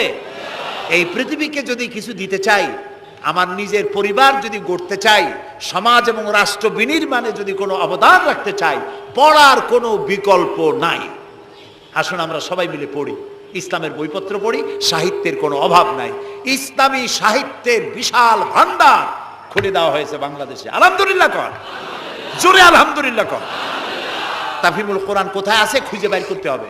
মাত্র 1000 টাকা হাদিয়া, মাত্র 1000 টাকা। পানের দোকানেও এখন তাদের পুঁজি অনেক বেশি, আলহামদুলিল্লাহ। আমার দেশের মানুষের ইনকাম বাড়ছে, আলহামদুলিল্লাহ কর। এইরকম আলহামদুলিল্লাহ কোন আসতে পয়সা বাড়লো আপনাদের? কোন আলহামদুলিল্লাহ। মানুষের না শুকরিটা বেশি। দেখেন রোজার মাসে কাঁচামরিচের দাম একটু বেড়ে গেল, দেখছেন না শুকরি, তখন কি চিল্লা পাল্লা শুরু হয়ে গেল। কাঁচামরিচ 180 টাকা, এই দেশে থাকবো না। তো লোকেরা বলেছে আপনারা যান না কেন? আচ্ছা, বেগুন হইছে 80 টাকা কেজি, বেগুন 80 টাকা। তো রোজার মাস বেগুন 80 টাকা, বেগুনি খাইতে পারে না। বাংলাদেশের মানুষ তো উদ্ভাবনী ক্ষমতা আছে। পত্রিকায় দেখলাম যে পেপেনি বানাইছে তারা, পেঁপে কাইটিয়া তাতে বেসন লাগাইয়া বেগুনি আর বানাইতে পারে নাই, পেপেনি বানাইছে। তো দেখলাম যে নোবেল, এই ভাজা পোড়ার উপরে যদি নোবেল পুরস্কারের কোনো ব্যবস্থা থাকতো তাহলে বাংলাদেশ নোবেল পুরস্কার পাইতো পেপেনি বানাইয়া। বেগুন হয়েছে 80 টাকা, সেই জন্য ঝগড়াঝাটি এক শেষ। কাঁচামরিচ 120 টাকা, সেজন্য একেবারে চিল্লায় শেষ। কিন্তু মূলা যখন 3 টাকা, গরুতেও খায় না, এত মূলা হইলো, এত কপি হইলো, সেজন্য আল্লাহ শুকরিয়া নাই, শুকরিয়া আদায় করে না। মানুষকে আল্লাহ শুকর আদায় করতে হবে। এই দেশ আমাদের, এটা মার্চ মাস, এই দেশে এই মাসেই দেশ স্বাধীন হয়েছিল। সেই স্বাধীনতার জন্য যারা জীবন দিয়েছিলেন তাদের জন্য আমরা মোনাজাতে দোয়া করব, এবং এই স্বাধীনতা, সার্বভৌমত্ব কিয়ামত পর্যন্ত আল্লাহ যেন এই দেশে টিকিয়ে রাখেন, সেজন্য আল্লাহর কাছে আমাদেরকে দোয়া করতে হবে। স্বাধীনতার কত দাম এটা বুঝতেছে আজ প্যালেস্টাইনের ফিলিস্তিনি মুসলমানেরা, বুঝতে পারছে কাশ্মীরের মুসলমানেরা, বুঝতে পারতেছে চেচনিয়া বসনিয়ার মুসলমানেরা। আমরা যেন, আমাদেরকে আল্লাহ তাআলা যেন কিয়ামত পর্যন্ত এই স্বাধীনতার মর্যাদা দেওয়ার তৌফিক আমাদেরকে যেন দেন, আমরা বলি আমিন। প্রিয় ভাই সব, সেই জন্য বলছিলাম পড়তে হবে, বইপত্র কিনবেন, মাত্র 1000 টাকা হাদিয়া। তাফিবুল কোরআন প্রথম খণ্ডকে যদি একসাথে সব না কিনতে পারেন, অন্তত 1 খণ্ড 2 খণ্ড 3 খণ্ড কিনে হলেও পড়বেন। আর 5 ওয়াক্ত নামাজকে সঠিকভাবে আদায় করবেন। যেভাবে ওয়াজ শুনতে আসছেন, তাফসীর শুনতে আসছেন, এইভাবে মসজিদে গিয়ে বা জামাত নামাজ আদায় করবেন। নামাজ পড়লে কপাল খুলবে। কপাল হলো সৌভাগ্যের প্রতীক, আর নাক হলো মর্যাদার প্রতীক। মানুষে বলে না যে ভাই আমার কপাল পুড়ছে, কপালে কি আগুন লাগছিল? পুড়লো কেন? কপাল পুড়ছে মানে ভাগ্য নষ্ট হয়েছে। আবার বলে ভাই আমার নাক কাটা গেছে, তো নাক কাটছে কি দিয়ে? ছুরি দিয়ে না কেচি দিয়ে? নাক কাটা গেছে মানে কি? মানে হলো ছেলে আর মেয়ে এমন কাম করছে, বেইজ্জত হয়ে গেছে, আমার নাক কাটা গেছে। তাহলে বোঝা গেল নাক হলো মর্যাদার প্রতীক, আর কপাল হলো মর্যাদার প্রতীক। সৌভাগ্যের প্রতীক কপাল, আর মর্যাদার প্রতীক হলো নাক। এই নাক আর কপাল দিয়ে কেউ যদি তার ভাগ্য সুপ্রসন্ন করতে চায়, মর্যাদা যদি বৃদ্ধি করতে চায়, দৈনিক 5 বার এই কপাল আর নাক দিয়ে আল্লাহর দরবারে সেজদায় পড়ে যাও। আল্লাহ রাব্বুল আলামিনকে যত সেজদা দিবে আল্লাহ তত খুশি হয়ে যাবে। নামাজ, রাসূলুল্লাহ বলেছেন মান তারাকা সালাতান মুতাআম্মিদান ফাকাদ কাফারা, ইচ্ছা করে যে নামাজ ছেড়ে দেবে কাফের হয়ে যাবে। কথা বুঝে আসছে ভাই? রাসূলের হাদিস, কাফের হয়ে যাবে। নামাজ না পড়লে মুসলমান বলে দাবি করার হক তার নাই। 5 ওয়াক্ত নামাজ সঠিকভাবে আদায় করতে হবে। নামাজ জীবনে আর ছাড়বো না, এই ওয়াদা করা যাবে? যারা পারবেন কেবলমাত্র তারাই 2 হাত উঁচু করেন, বলেন ইয়া আল্লাহ তোমার পবিত্র নামে শপথ করি, কসম করি, যতদিন পর্যন্ত মালাকুল মউত আমার মাথার কাছে না আসতেছে ততদিন পর্যন্ত ফরজ নামাজ, ফরজ রোজা আর ছেড়ে দেব না, আর ছাড়বো না, আর ছাড়বো না। এবার বলেন ইয়া আল্লাহ আমার মৃত্যু পর্যন্ত আমার আজকের এই ওয়াদা আমাকে পালন করার তৌফিক দাও। আমিন, আমিন ইয়া রাব্বাল আলামিন। সবাই হাত নামান, এক্ষুনি মোনাজাত করব। মোনাজাতের জন্য দাঁড়ানো ভাইরা মেহেরবানি করে একটু বসেন। আমি এতক্ষণ কিন্তু একবারও বলি নাই যে বসেন বসেন বসেন। এবার মোনাজাত হবে, মোনাজাতের জন্য মেহেরবানি করে একটু বসেন। মোনাজাতটা বসে করাই আদব করে নেবেন। আল্লাহুম্মা আমিন। ربنا ظلمنا أنفسنا وإن لم تغفر لنا وترحمنا لنكونن من الخاسرين سبحانك اللهم وبحمدك نستغفرك ونتوب إليك আয় আল্লাহ তাআলা, হাজার হাজার মুসলমান নরনারী বৃষ্টি এবং ঝড়ো হাওয়াকে উপেক্ষা করে তোমার বান্দা বান্দিরা দীর্ঘক্ষণ ধরে তোমার দ্বীনের কথা শুনেছেন। আল্লাহ তাআলা মেহেরবানি করে আমাদের তামাম জিন্দেগির গুনাহ খাতাকে মাফ করে দাও রব্বুল আলামিন। আমাদের মধ্য থেকে যাদের মা বাপ দুনিয়া থেকে জনমের মতো বিদায় হয়ে গেছে, আল্লাহ তাআলা তাদের কবরগুলিকে জান্নাতের টুকরায় পরিণত করে দাও। রব্বির হামহুমা কামা রব্বায়ানি সগীরা। সবাই পড়েন রব্বির হামহুমা কামা রব্বায়ানি সগীরা। আল্লাহ তাআলা আমাদের মা বাপ যারা বৃদ্ধ অবস্থায় বাড়িতে আছেন, আল্লাহ দয়া করে তাদেরকে সুস্থতা দাও, ইমানের সাথে বাঁচার তৌফিক দাও। আল্লাহ তাআলা বিছানায় ফালায়া আরজালিল ওমর, বয়সের নিকৃষ্টতম পর্যায়ে তাদেরকে ফেলে রেখো না, সুস্থ অবস্থায় ইমানের সাথে তোমার দরবারে উঠাইয়া নিও রব্বুল আলামিন। তাম পৃথিবীতে মুসলমানেরা আজ বড় বিপদের মধ্যে সময় কাটাচ্ছে। আল্লাহ তাআলা তাম পৃথিবীর বিপদগ্রস্ত মুসলমানদেরকে তুমি সাহায্য করো। আল্লাহ তাআলা Iraq, Afghan, Palestine, Kashmir, Chechnya, Bosnia সহ দুনিয়ায় যত জায়গায় মুসলমানেরা বিপদে আছে, আল্লাহ সকলকে তুমি উদ্ধার করো। আল্লাহ তাআলা আমাদের প্রিয় জন্মভূমি বাংলাদেশ, এই বাংলাদেশ এটা স্বাধীনতার মাস, এই মাসে তুমি মেহেরবানি করে এখানে যুদ্ধ শুরু করায়া আল্লাহ তাআলা বিজয় দান করিয়েছিলে। আল্লাহ তাআলা তুমি দয়া করে এই দেশের স্বাধীনতা কিয়ামত পর্যন্ত অক্ষুণ্ণ রাখো। যারা এই দেশে জীবন দিয়েছেন আল্লাহ তাআলা তাদের আত্মার আমরা মাগফিরাত তোমার কাছে কামনা করছি। আল্লাহ তাআলা আমাদের দেশের স্বাধীনতার সার্বভৌমত্ব আল্লাহ তুমি স্থায়ী করে দাও। আল্লাহ তাআলা এখানে যারা মাহফিলে এসেছেন অনেকেই দোয়া চেয়েছেন, যিনি যে জন্য দোয়া চেয়েছেন আল্লাহ দোয়া মঞ্জুর করে নাও।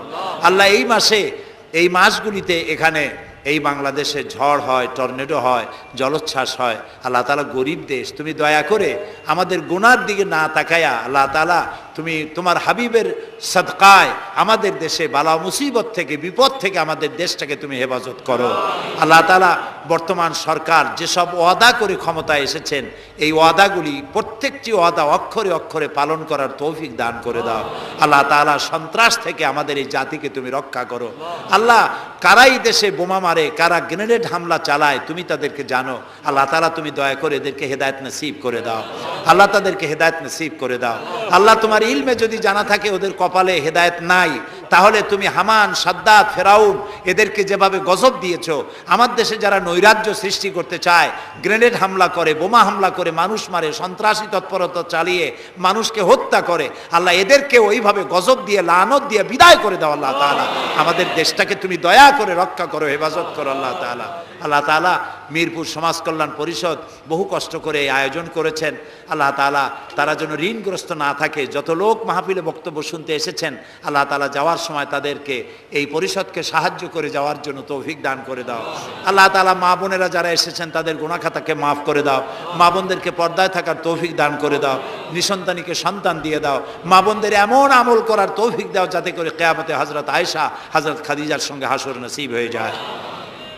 রব্বুল আলামিন আমাদেরকে বিবি বাল বাচ্চা যা দান করেছো সবগুলিকে আল্লাহ তুমি দিনদার, ইমানদার, নামাজি, পরহেজগার বানায় দাও। আমাদের যাদের অসুখ বিসুখ আছে আল্লাহ দয়া করে আমাদের রোগ ব্যাধি ভালো বানায় দাও।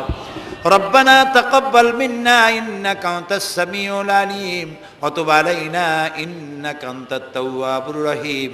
সুবহানা রাব্বিকা রাব্বিল ইজ্জাতি আম্মা ইয়াসিফুন ওয়া সালামুন আলাল মুরসালিন ওয়ালহামদুলিল্লাহি রাব্বিল আলামিন। ওয়াজআল آخر كلامنا عند الموت لا إله إلا الله محمد رسول الله.